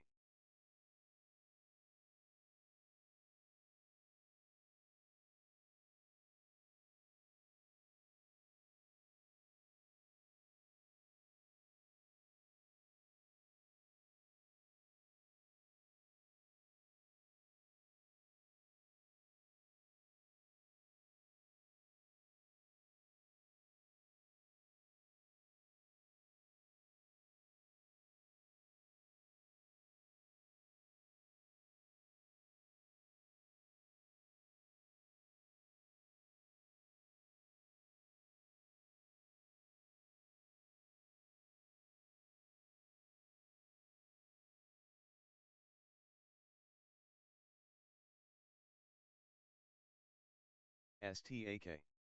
TURB.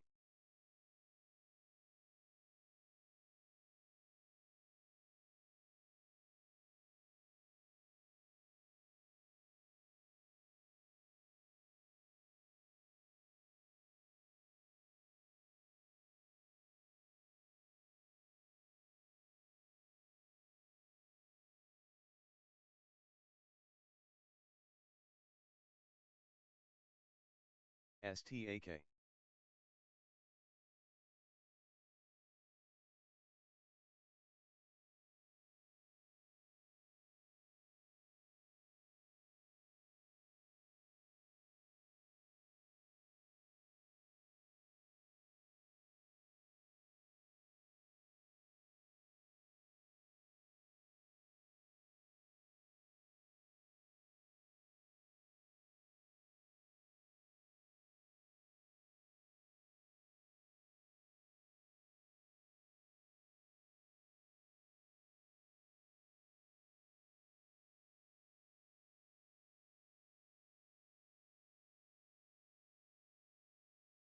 TNGX.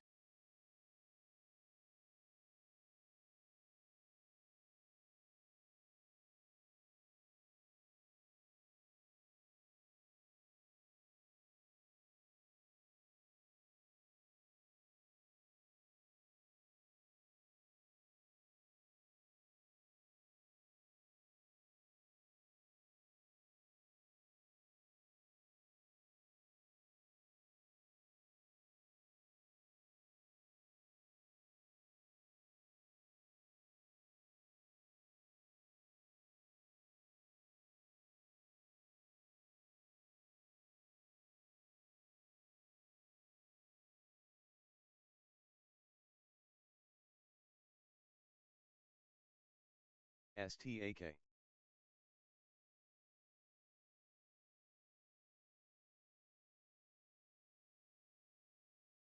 STAK.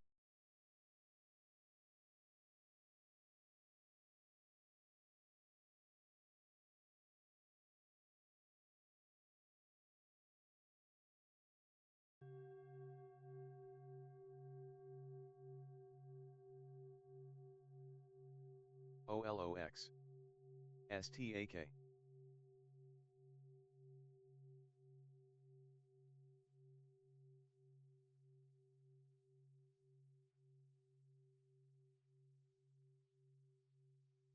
TURB.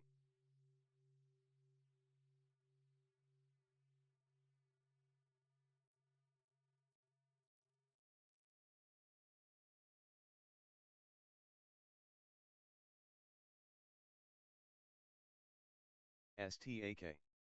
OLOX.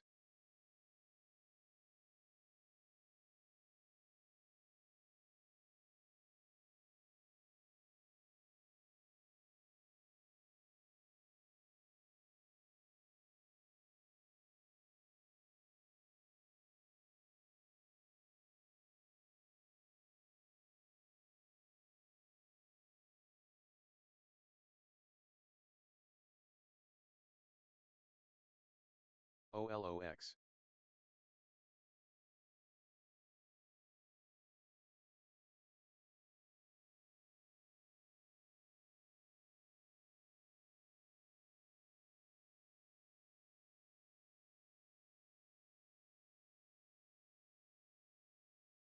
STAK.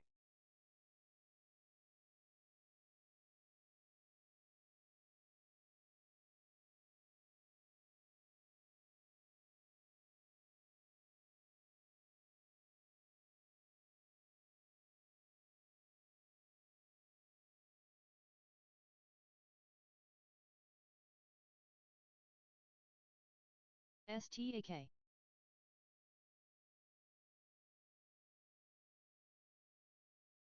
OLOX. STAK.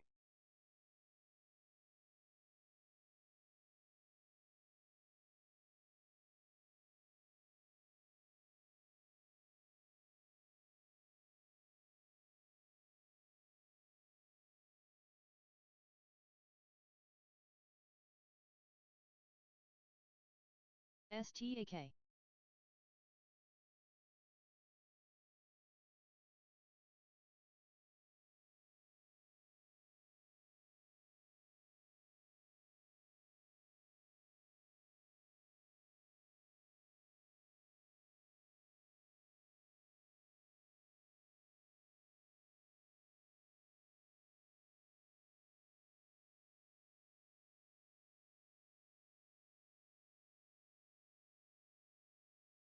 STAK.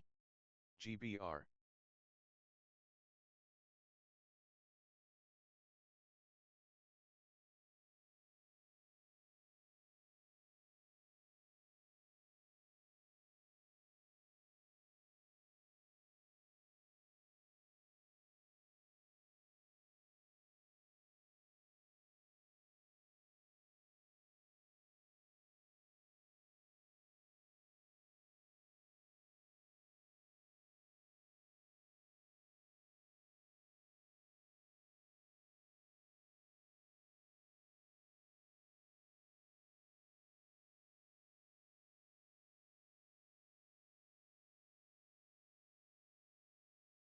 TEAM.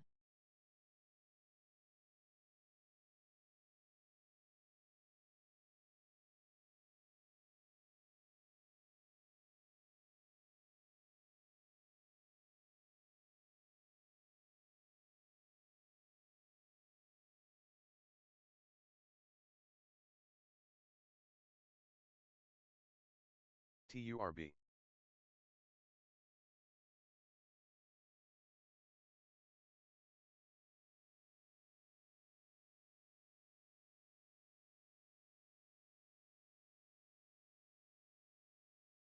TPET.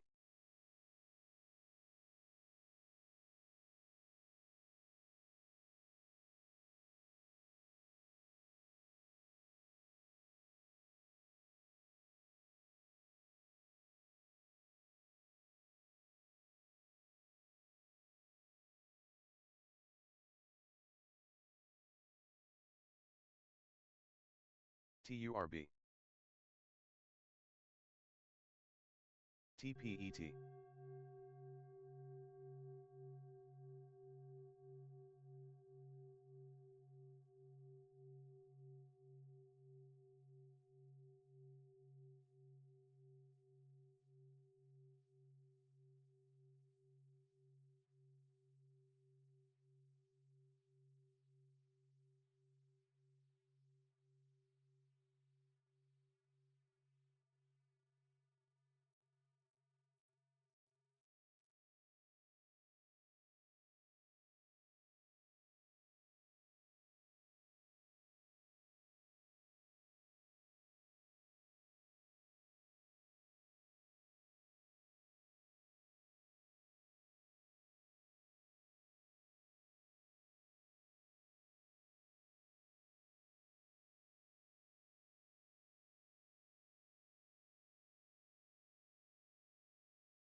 STAK.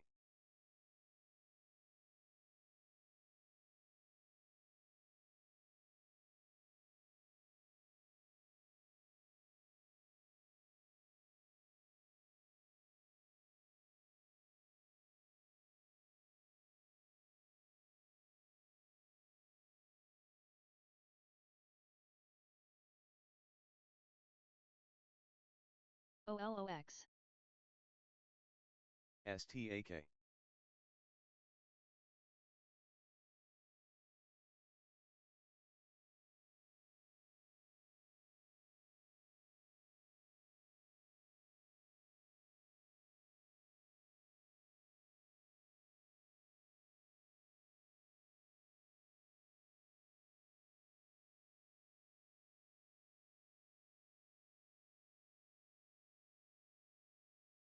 OLOX. OLOX.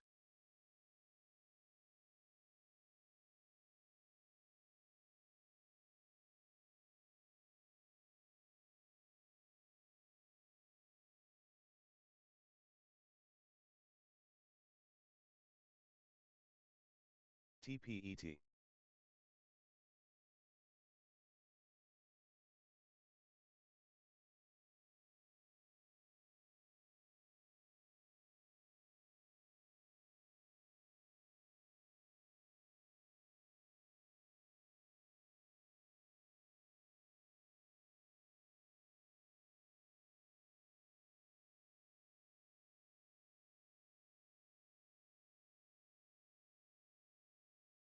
TPET. ODD.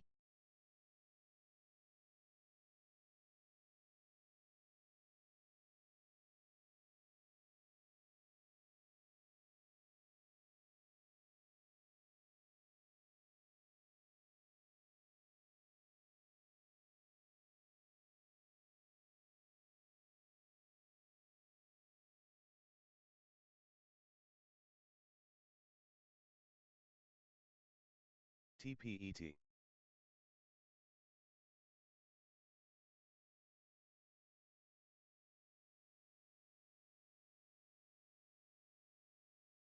OLOX.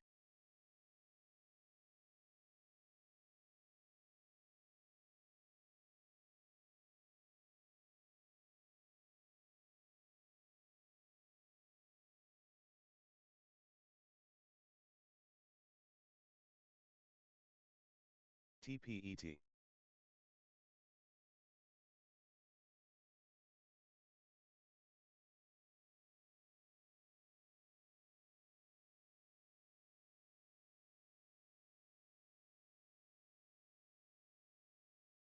VG.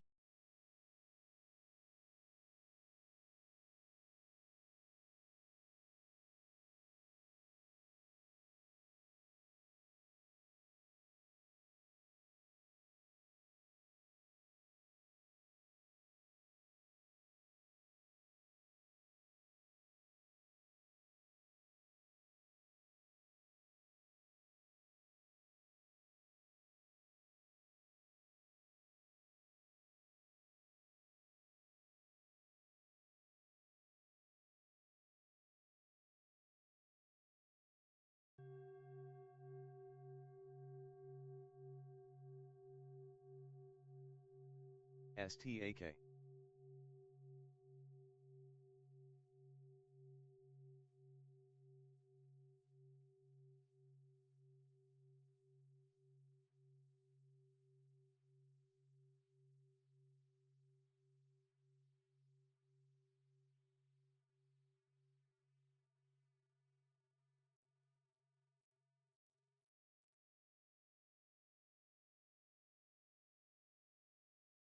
STAK.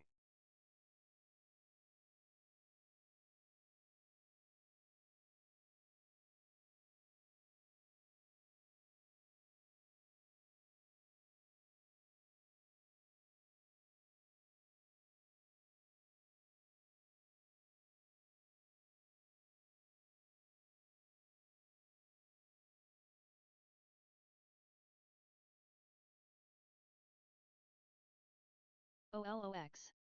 STAK. OLOX.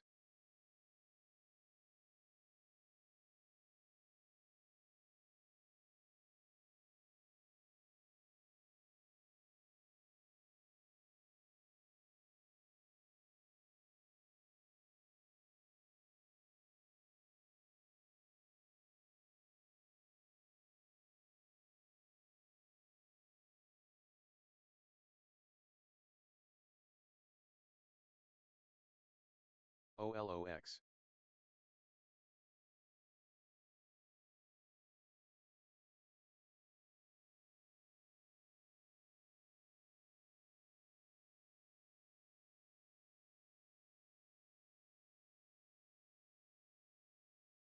OLOX.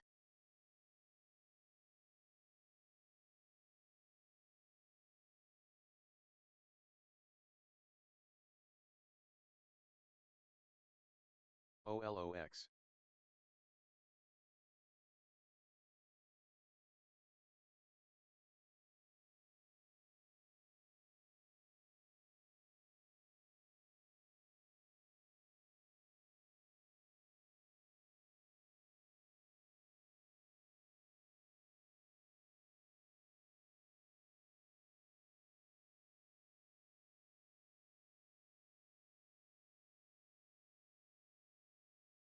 OLOX.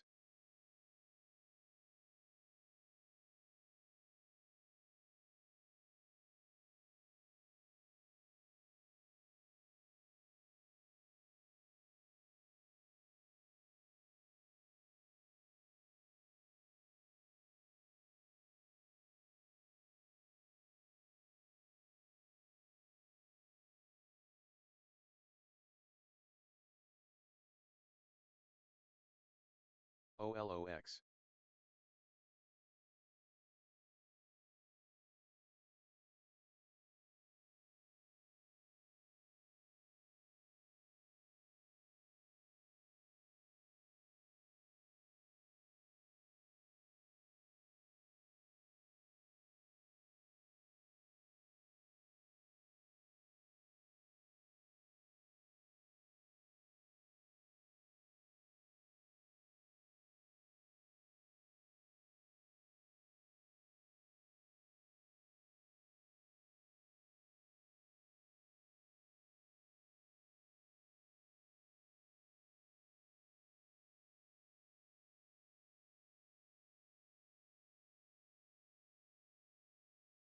BW.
OLOX.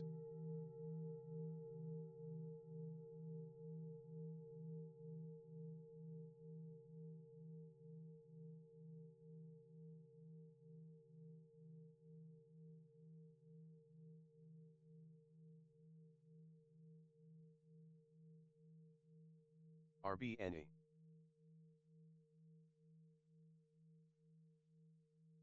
GBR. OLOX.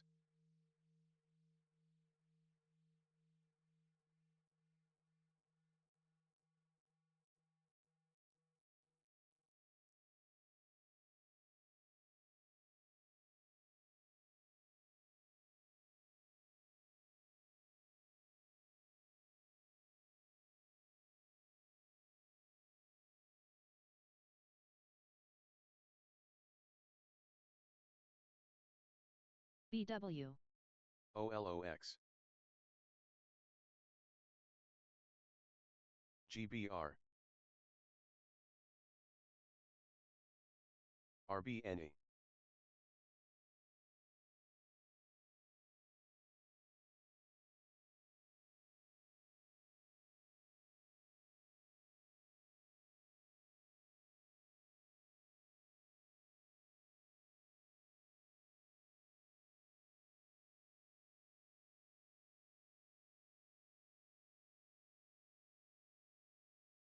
GBR.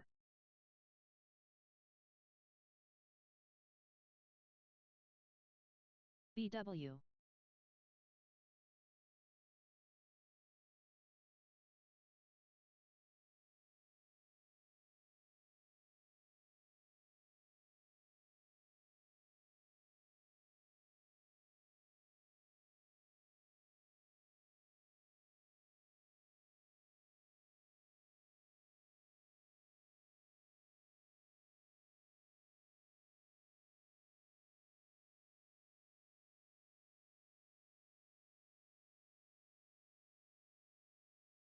GBR. GBR.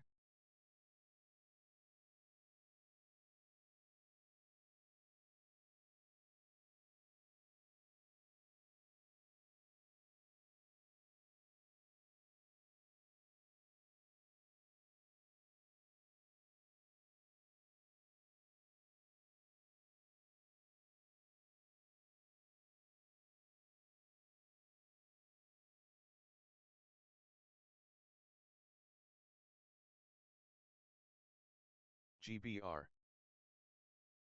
GBR.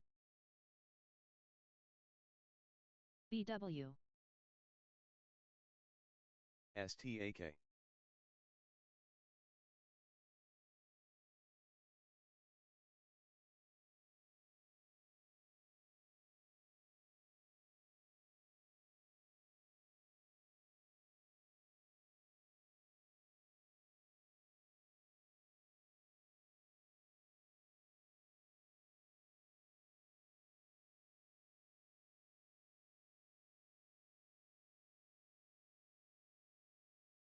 STAK.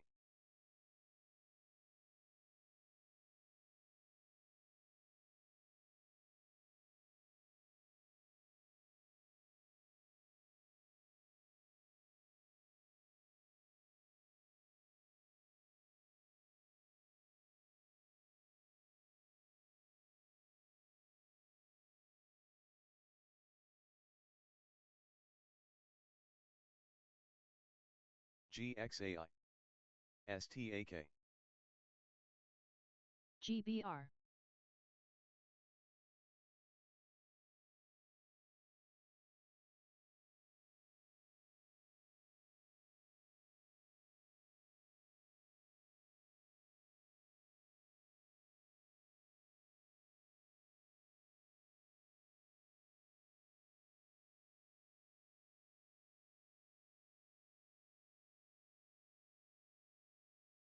STAK.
OLOX.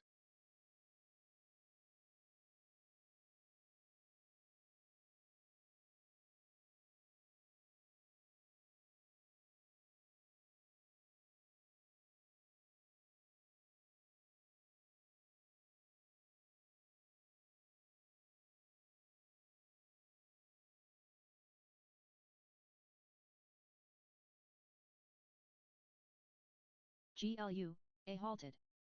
OLOX.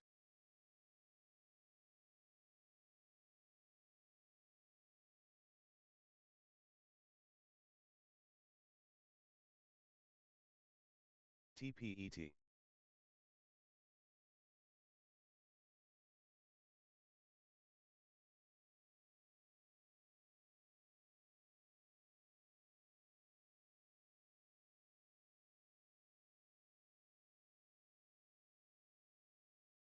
OLOX.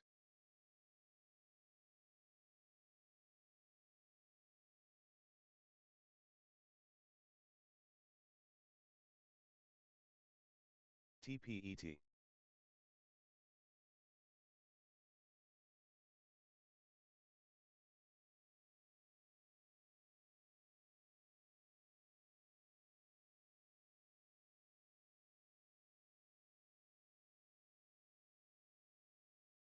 OLOX.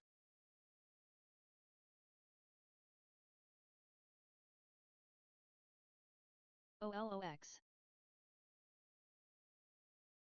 TPET.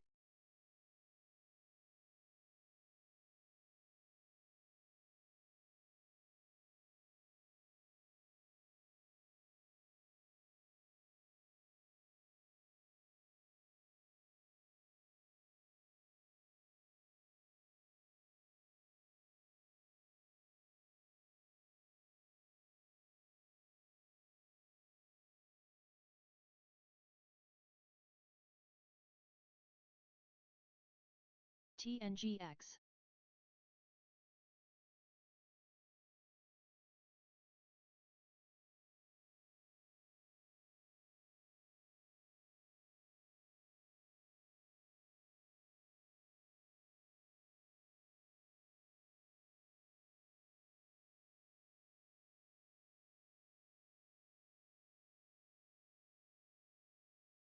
GBR. OLOX. TNGX.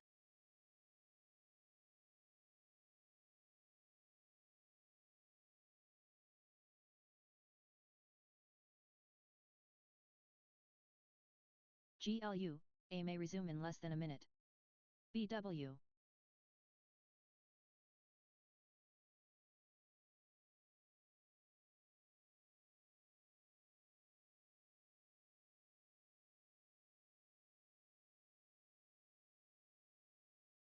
TNGX.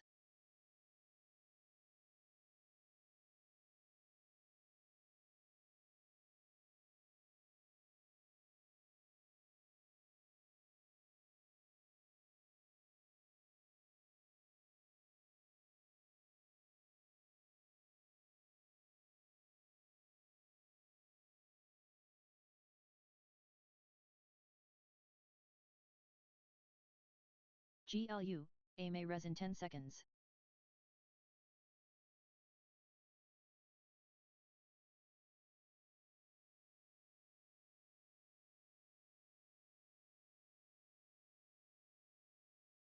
ODD.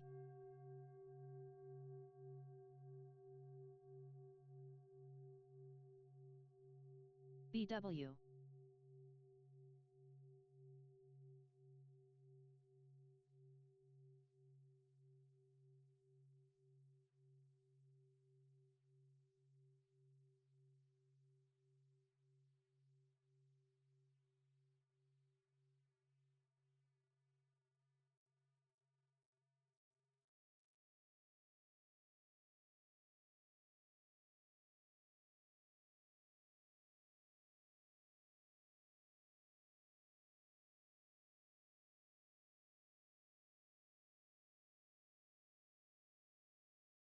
BW.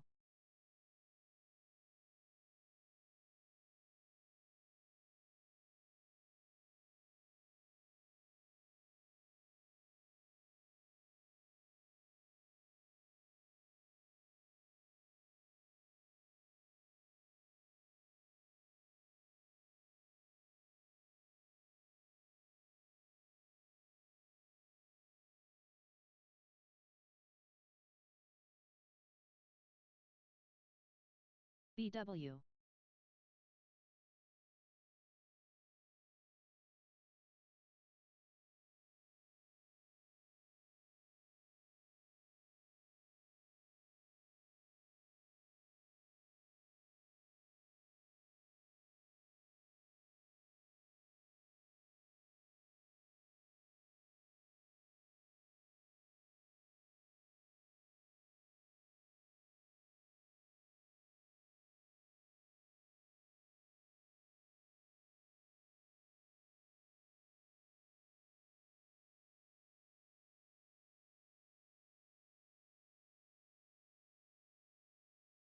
BW.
OLOX.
ANTX.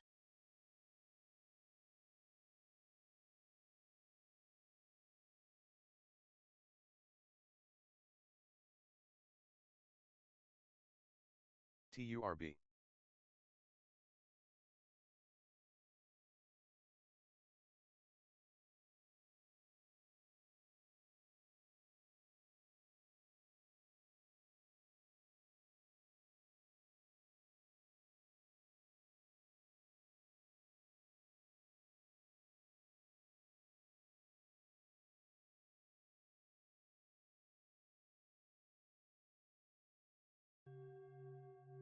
TURB.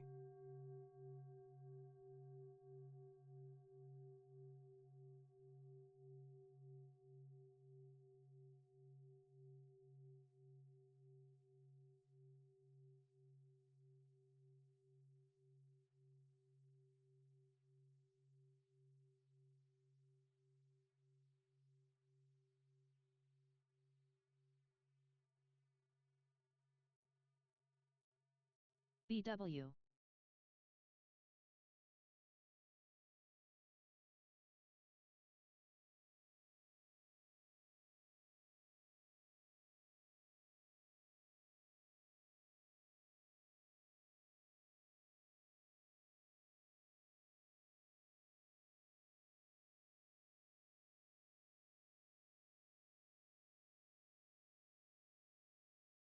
OLOX. TPET.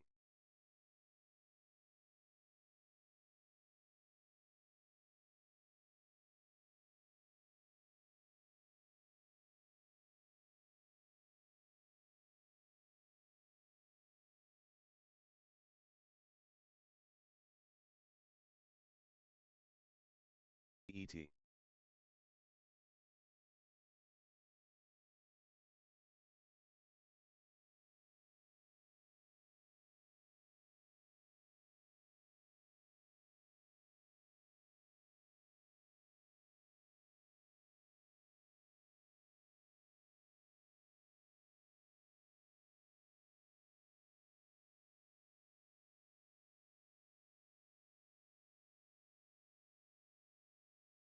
TPET. BW.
STAK.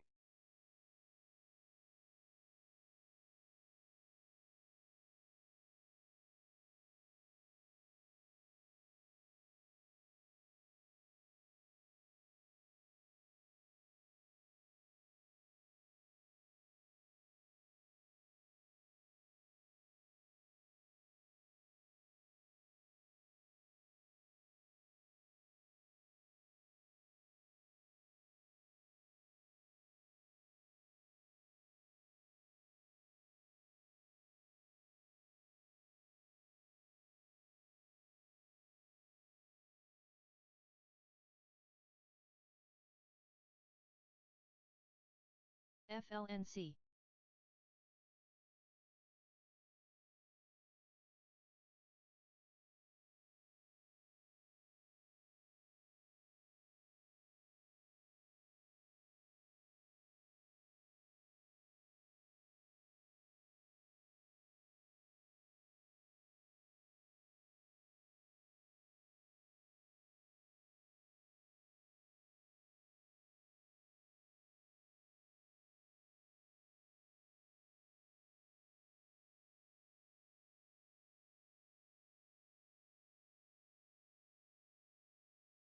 RXT.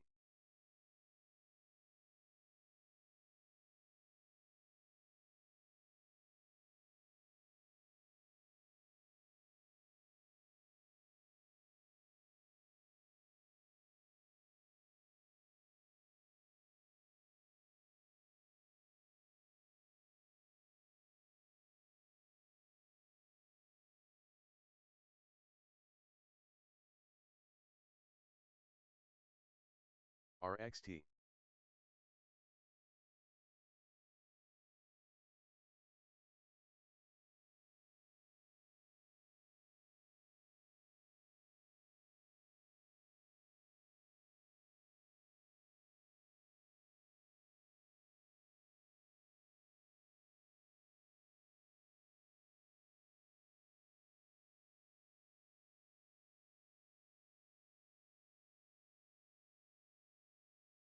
RXT.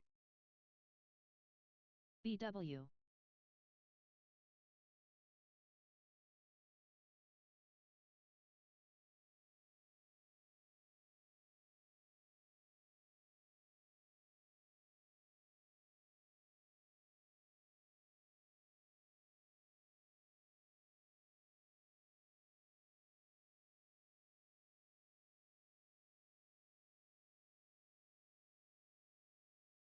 RXT.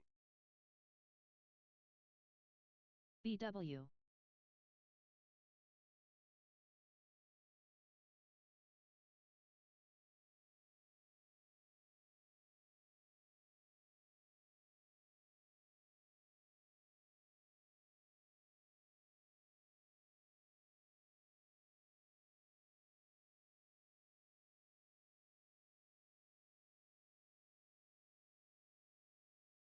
RXT.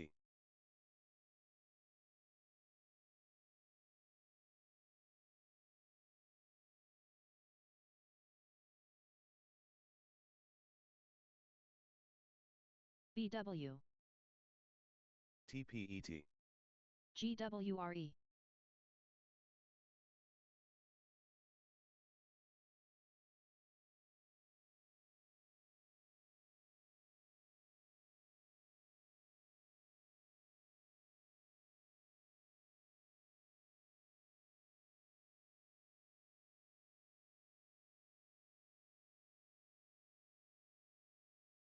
STAK.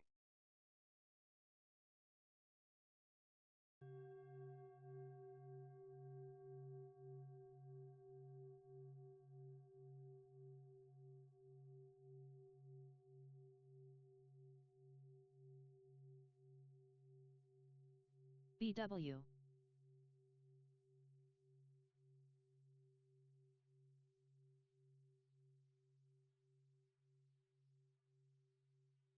STAK.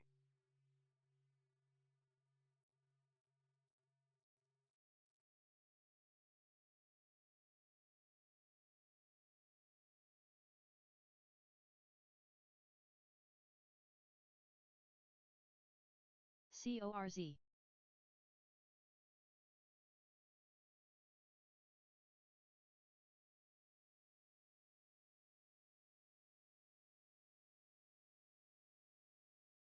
STAK. QBTS.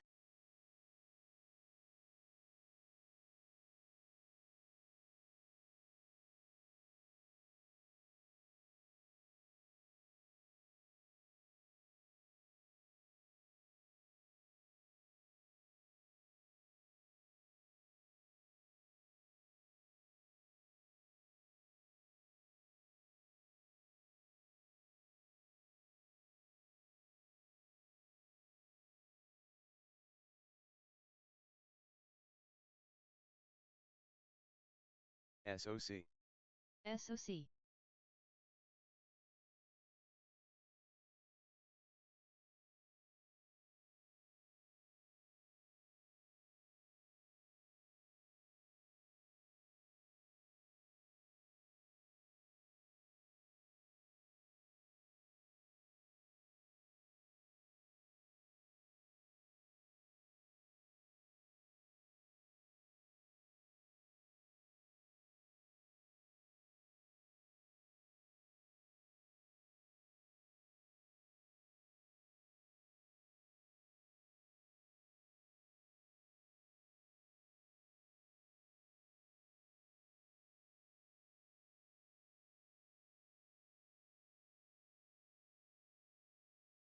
VRM halted.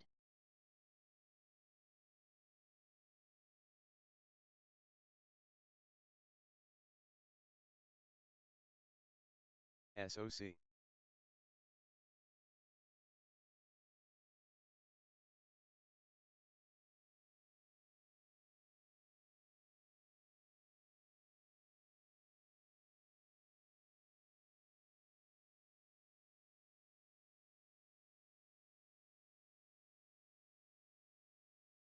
AMN.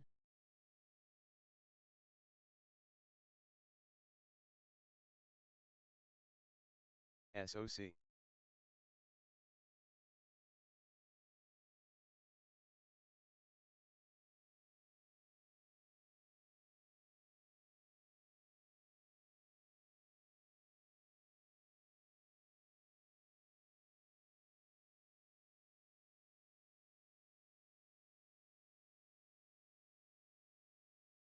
AMN.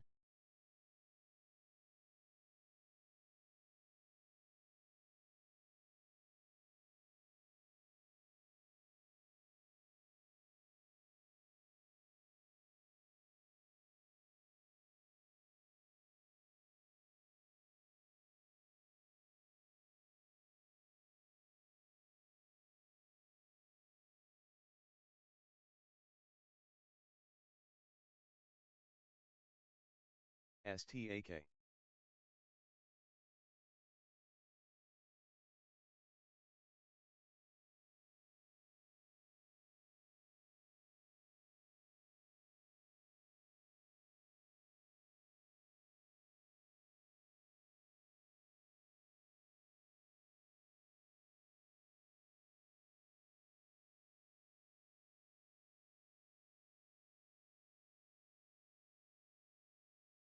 QBTS. STAK.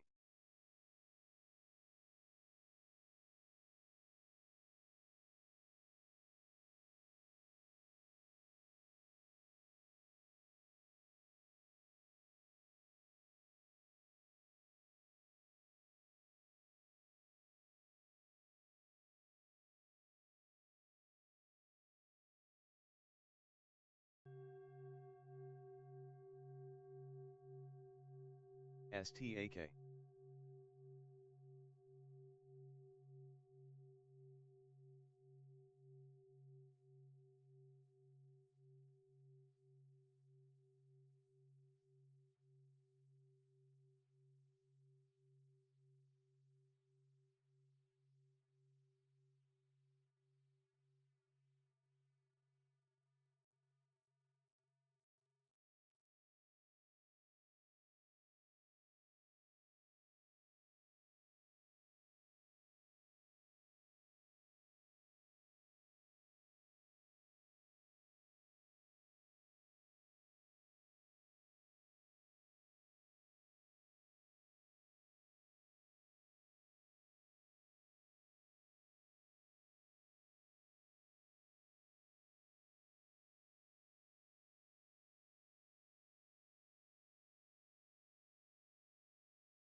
VRM may resume in less than a minute.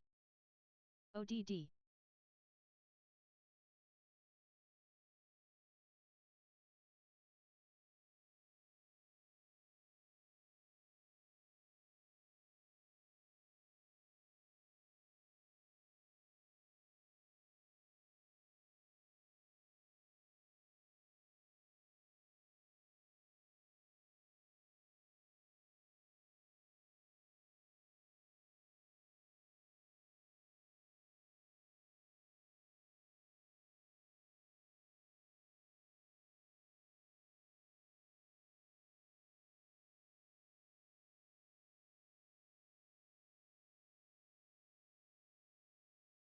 VRM may res in 10 seconds.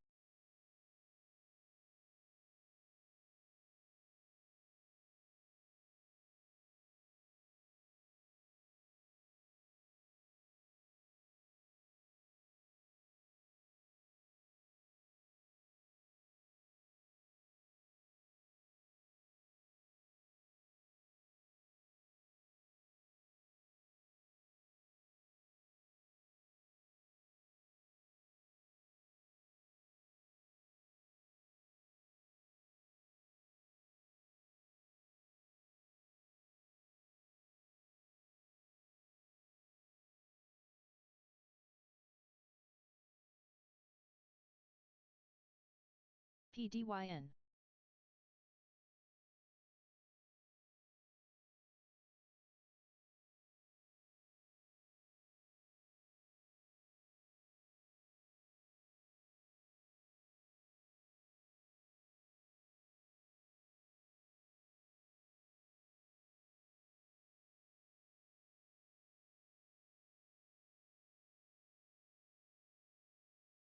TPET. PDYN.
TNGX.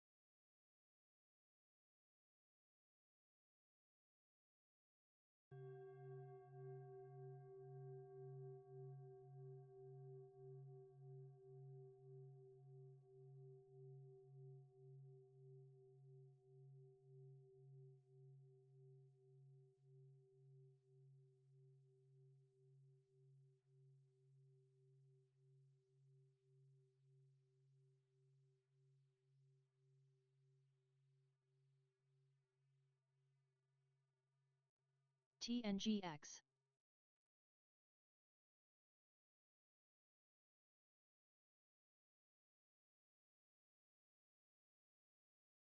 VRM halted.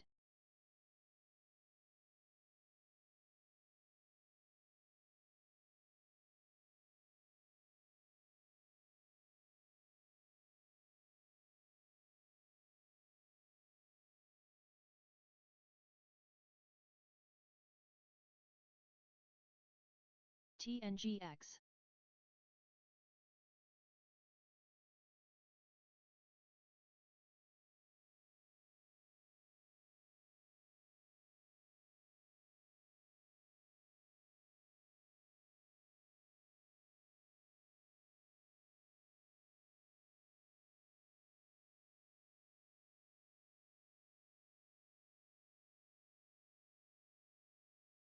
ODD. TNGX.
TNGX.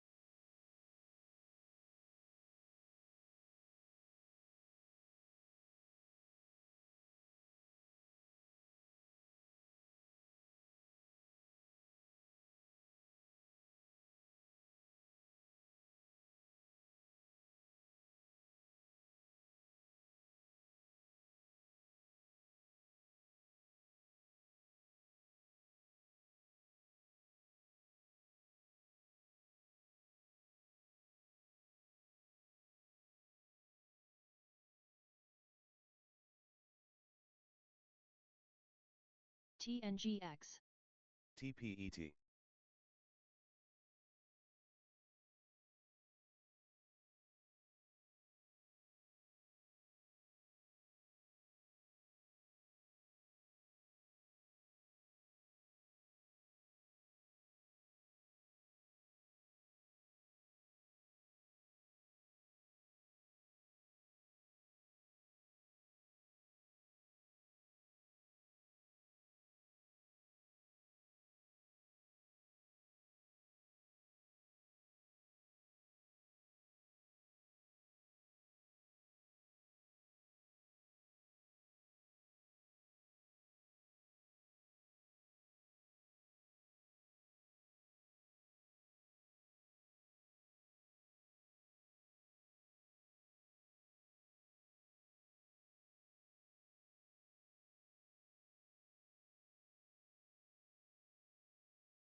VRM may resume in less than a minute.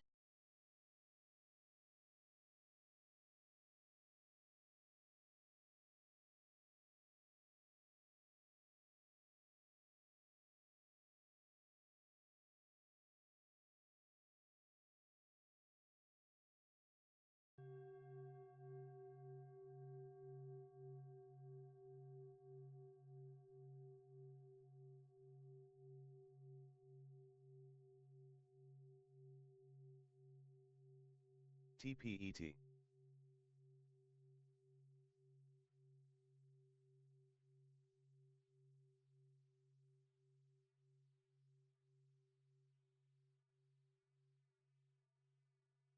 VRM may res in 10 seconds.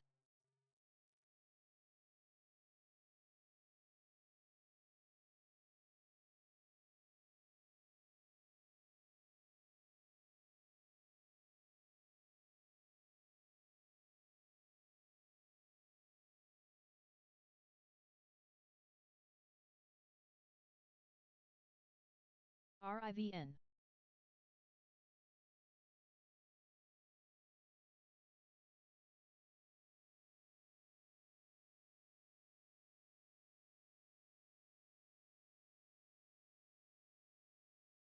TPET.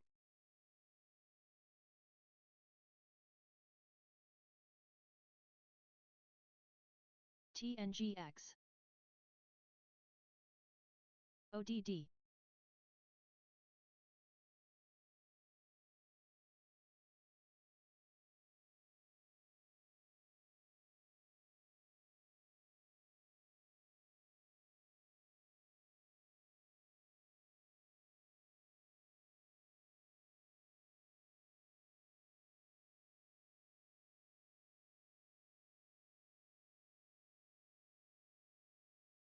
RIVN. OLOX.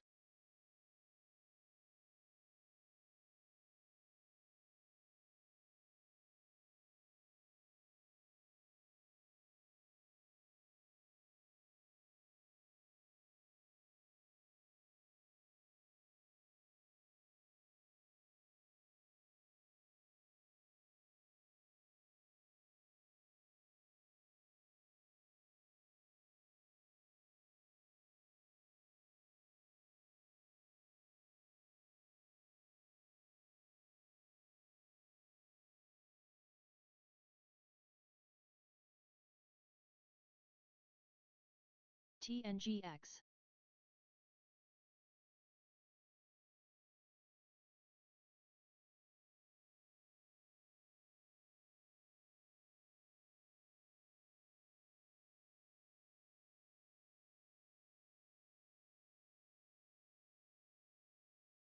PDYN.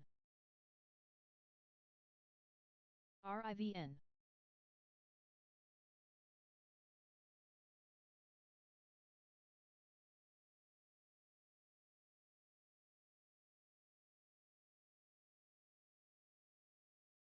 FTW halted, TNGX.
OLOX.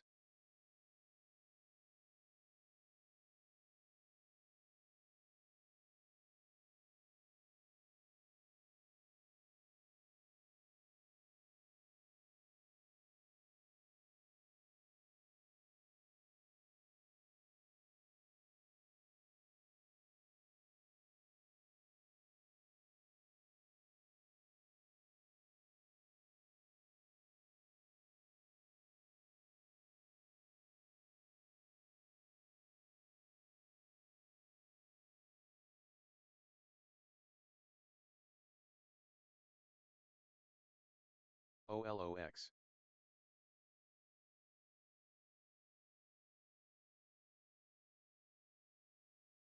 FTW may resume in less than a minute.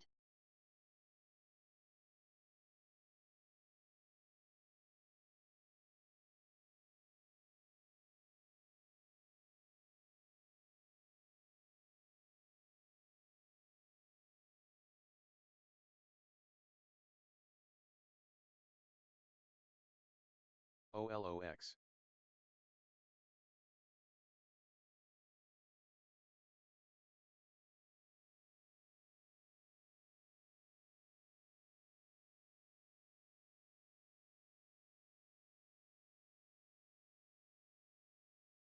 TNGX.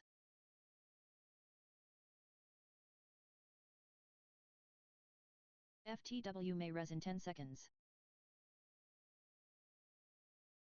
OLOX.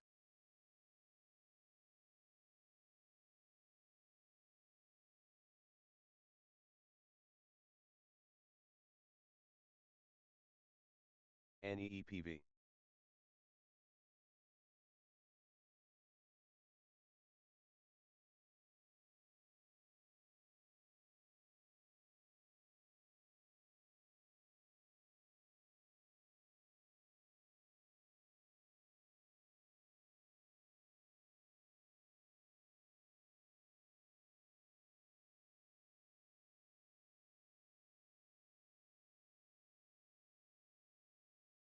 NEEPV.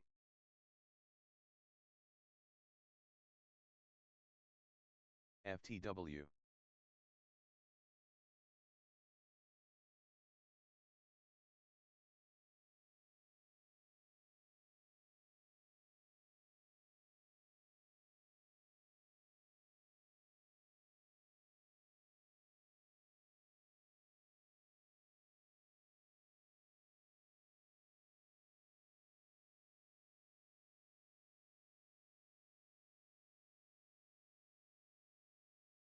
FTW.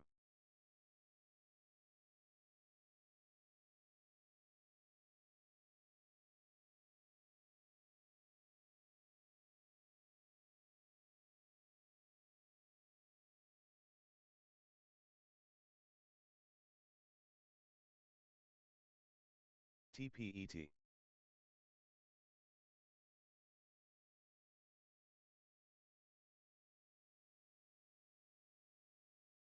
FTW.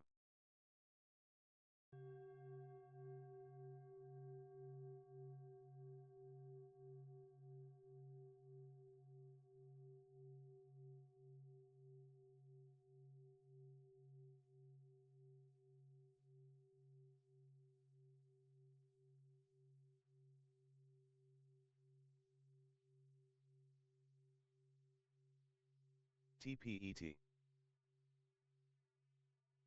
FTW.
IOVA.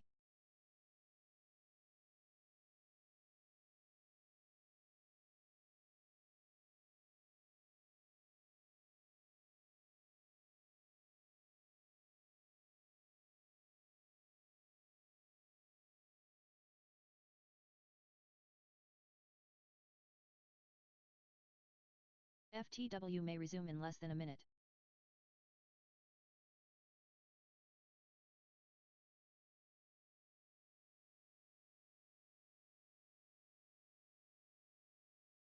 TNGX.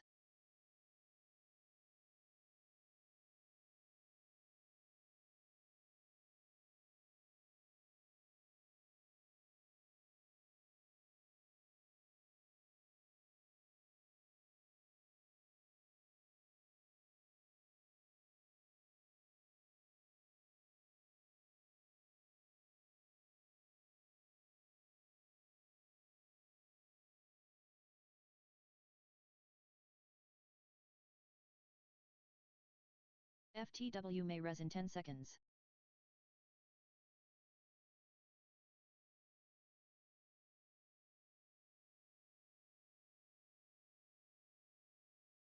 STAK.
STAK.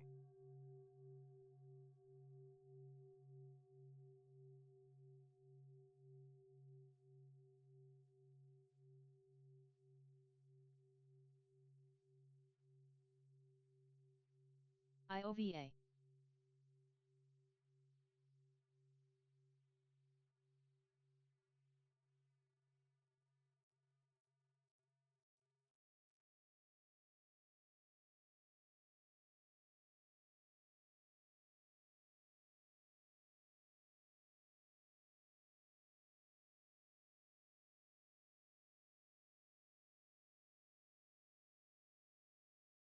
ORIC.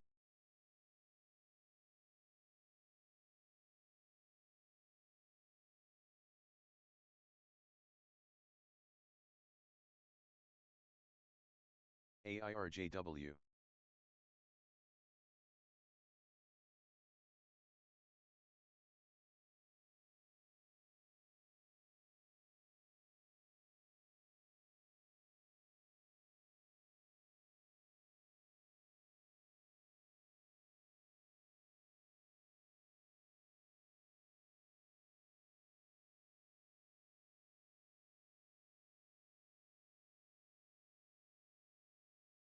AIRJW.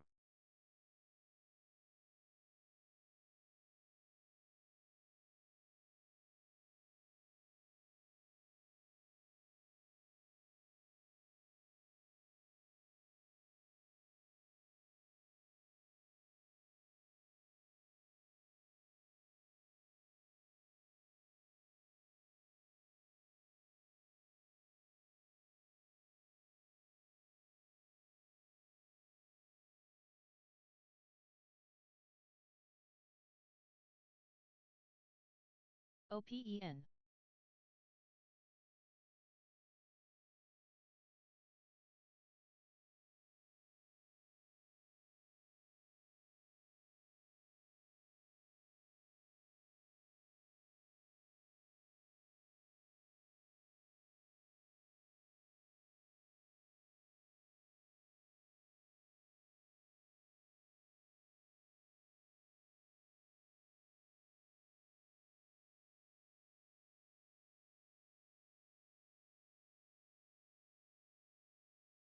IOVA.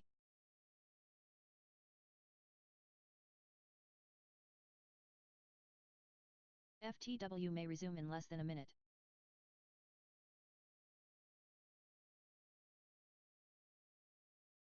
OLOX. MDLN.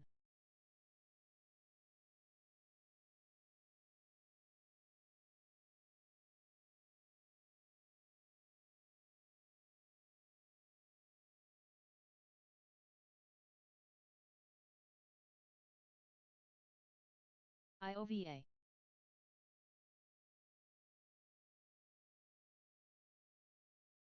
STAK.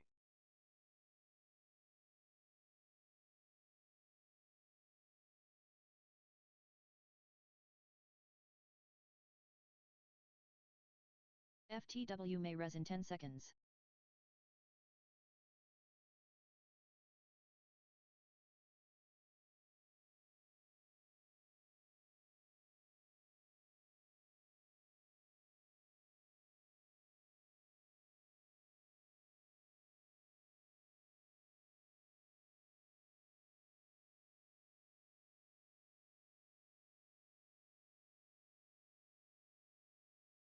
STAK.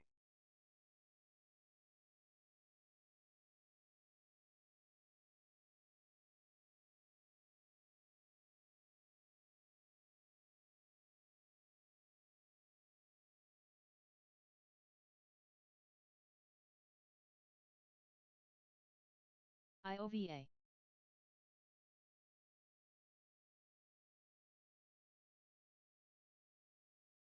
KMTS. STAK.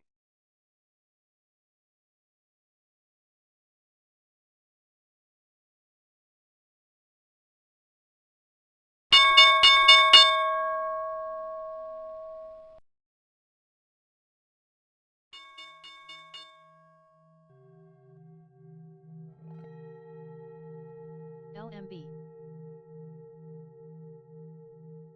SOXL.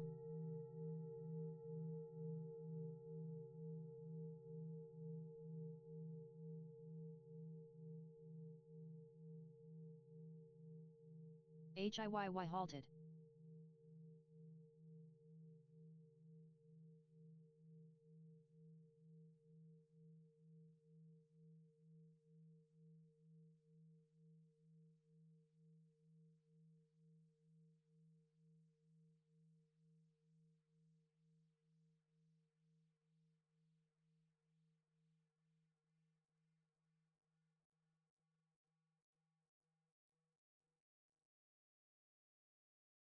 MRVL.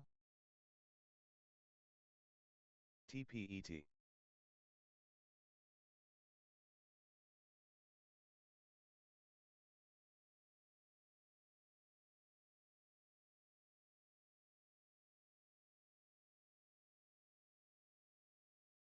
TPET.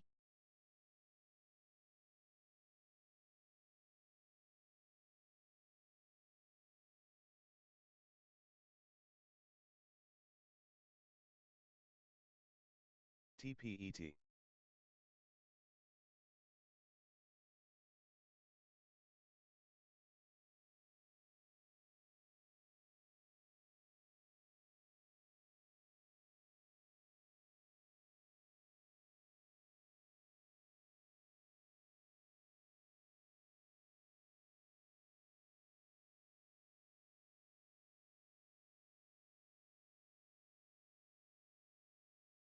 WDC.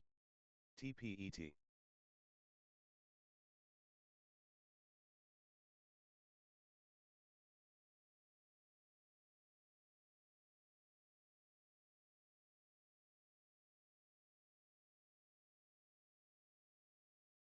OLOX. FTW halted down.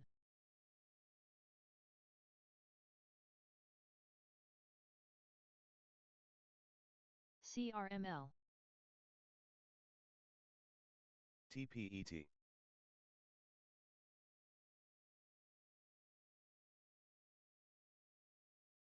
GBR. GBR.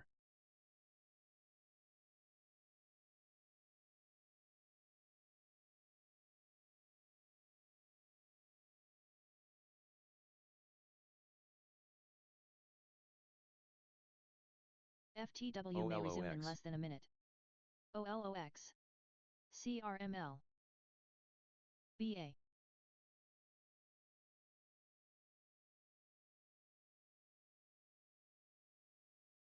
GBR.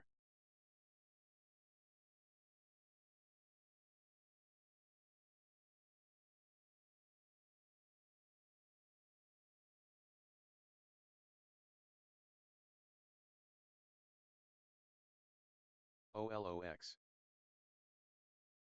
CRML. GBR. BA.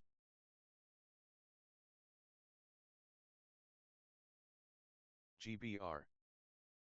FTW may res in 10 seconds.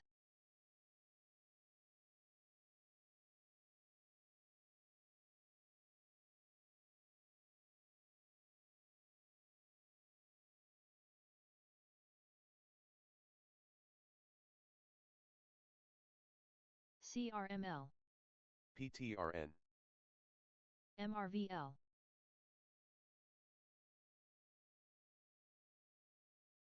GBR.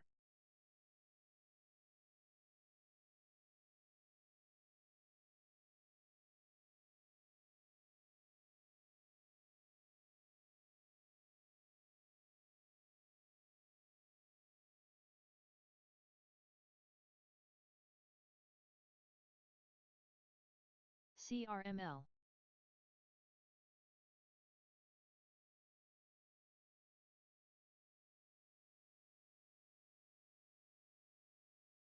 GBR. GBR.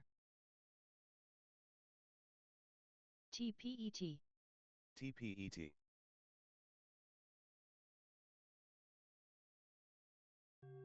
MRVL. CRML.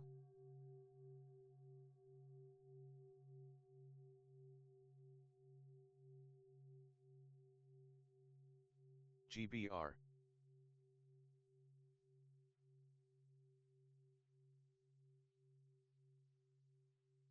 MRVL.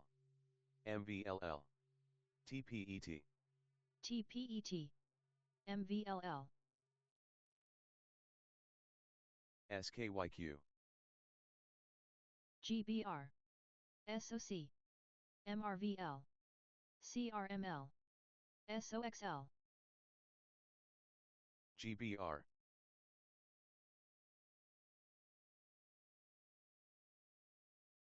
PURR. MRVL. TPET. TPET. MVLL. MVLL. MOBX. SOC.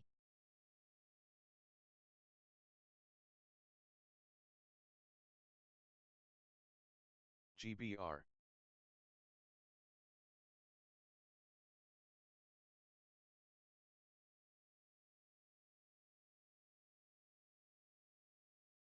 DLXY. SKYQ.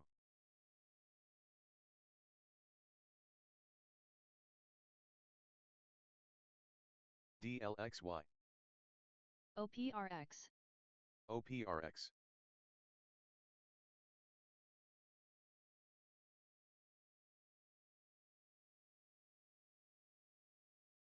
SOC. GBR. SKYQ.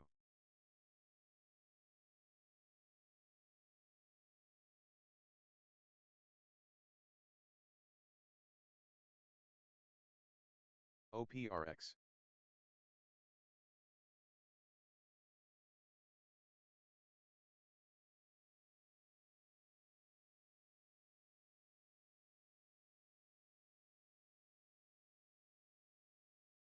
GBR.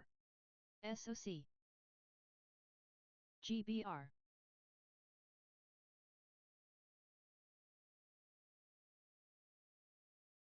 MVLL.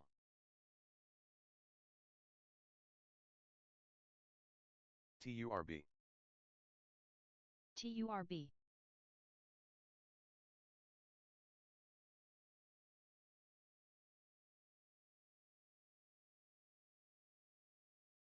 GBR.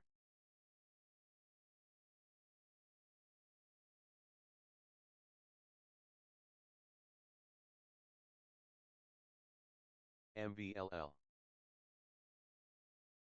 SKYQ.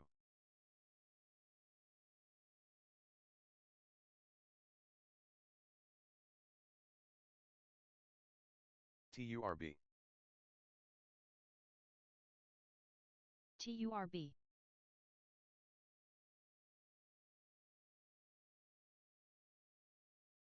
GBR.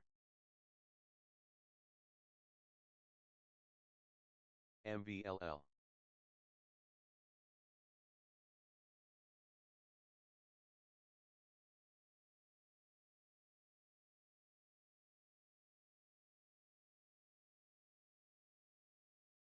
SOC.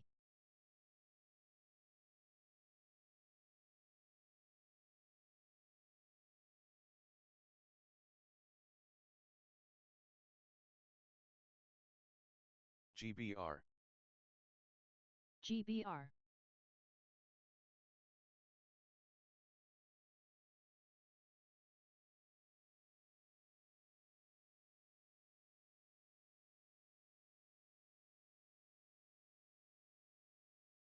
BA.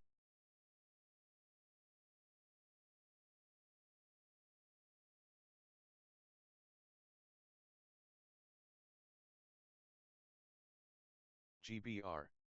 TURB. GBR.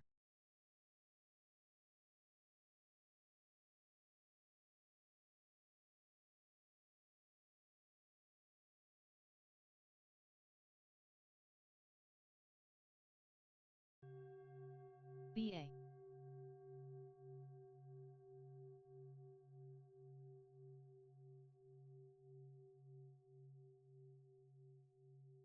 GBR.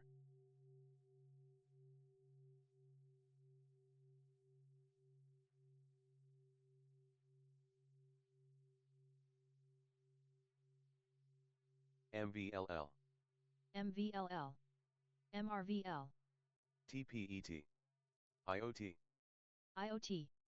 TURB.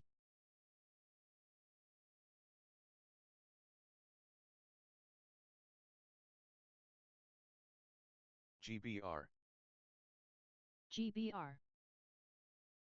TURB.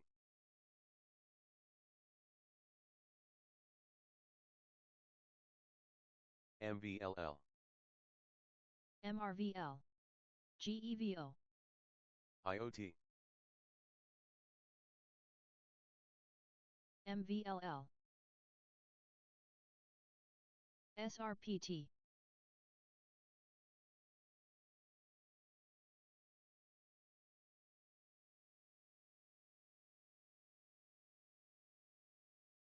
TPET. MVLL. MRVL. GEVO. IoT. MVLL. INUV. INUV. IoT.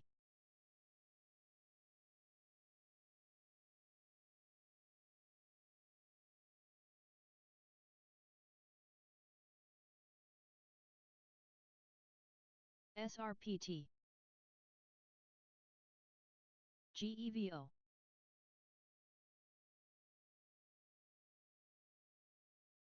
GBR. INUV.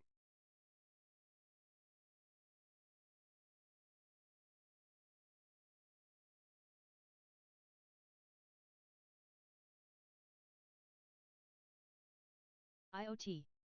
IoT.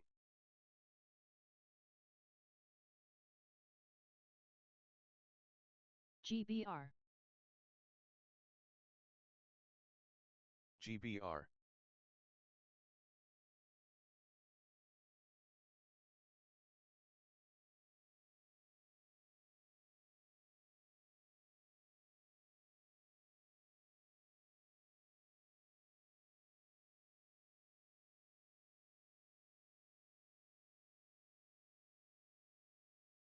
RBNE.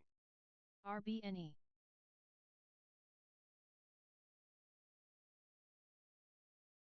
GBR. SKYQ.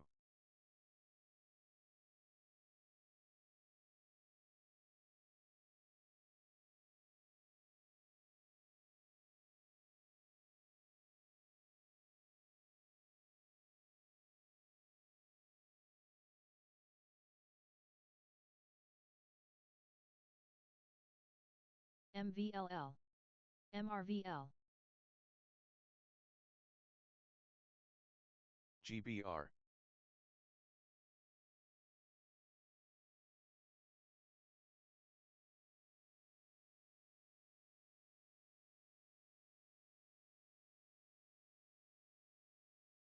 SKYQ.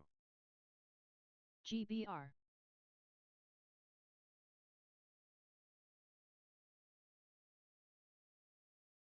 MVLL.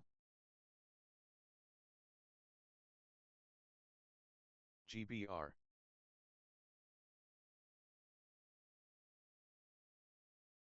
SKYQ. NU.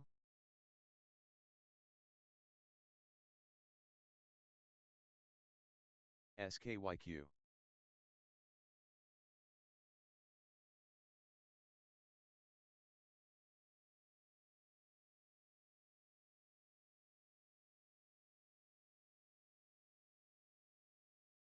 IoT. MRVL. GBR. MVLL. SKYQ.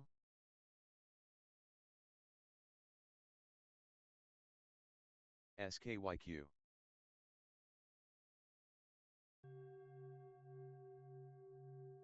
MVLL.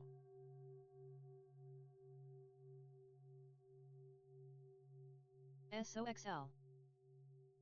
GBR. IoT. MRVL. MVLL.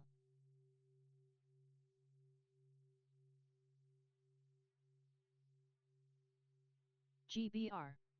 SKYQ. SKYQ. MVLL.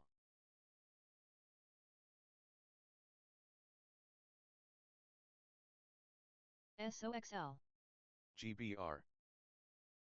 IoT. MRVL.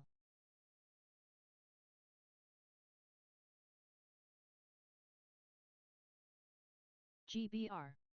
SKYQ.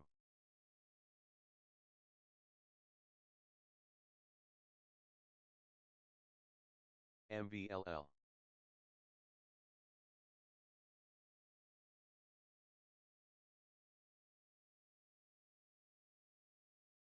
IoT.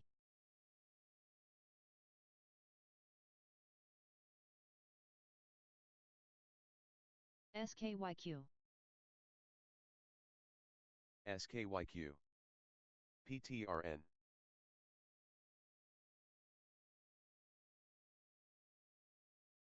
MVLL.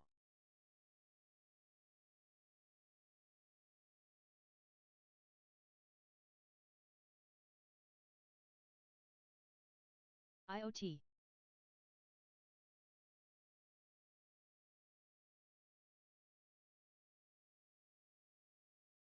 TURB.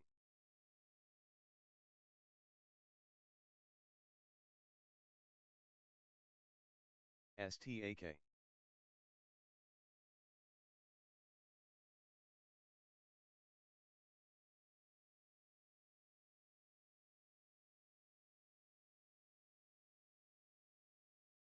IoT.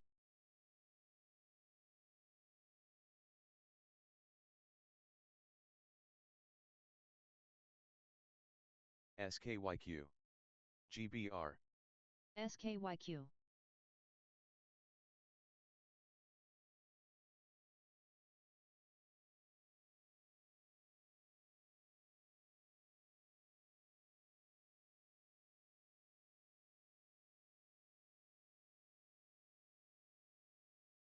IoT.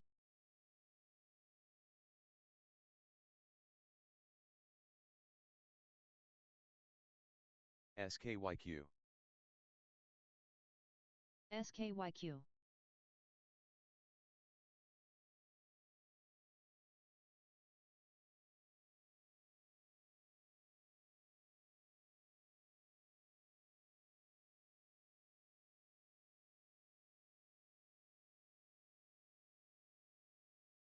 IoT,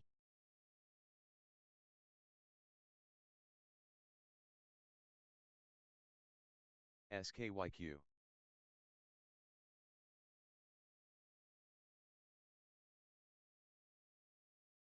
SKYQ,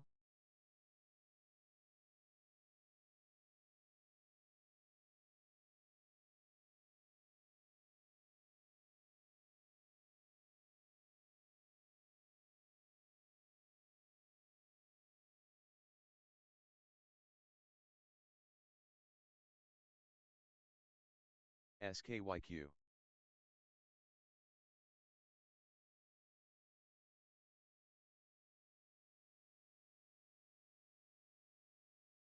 BNRG,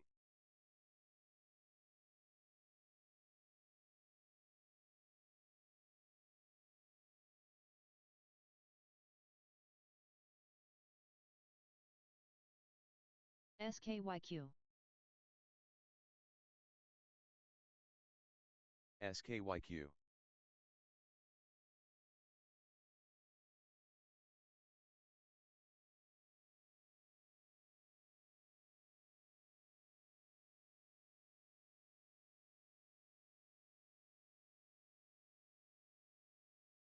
CCL,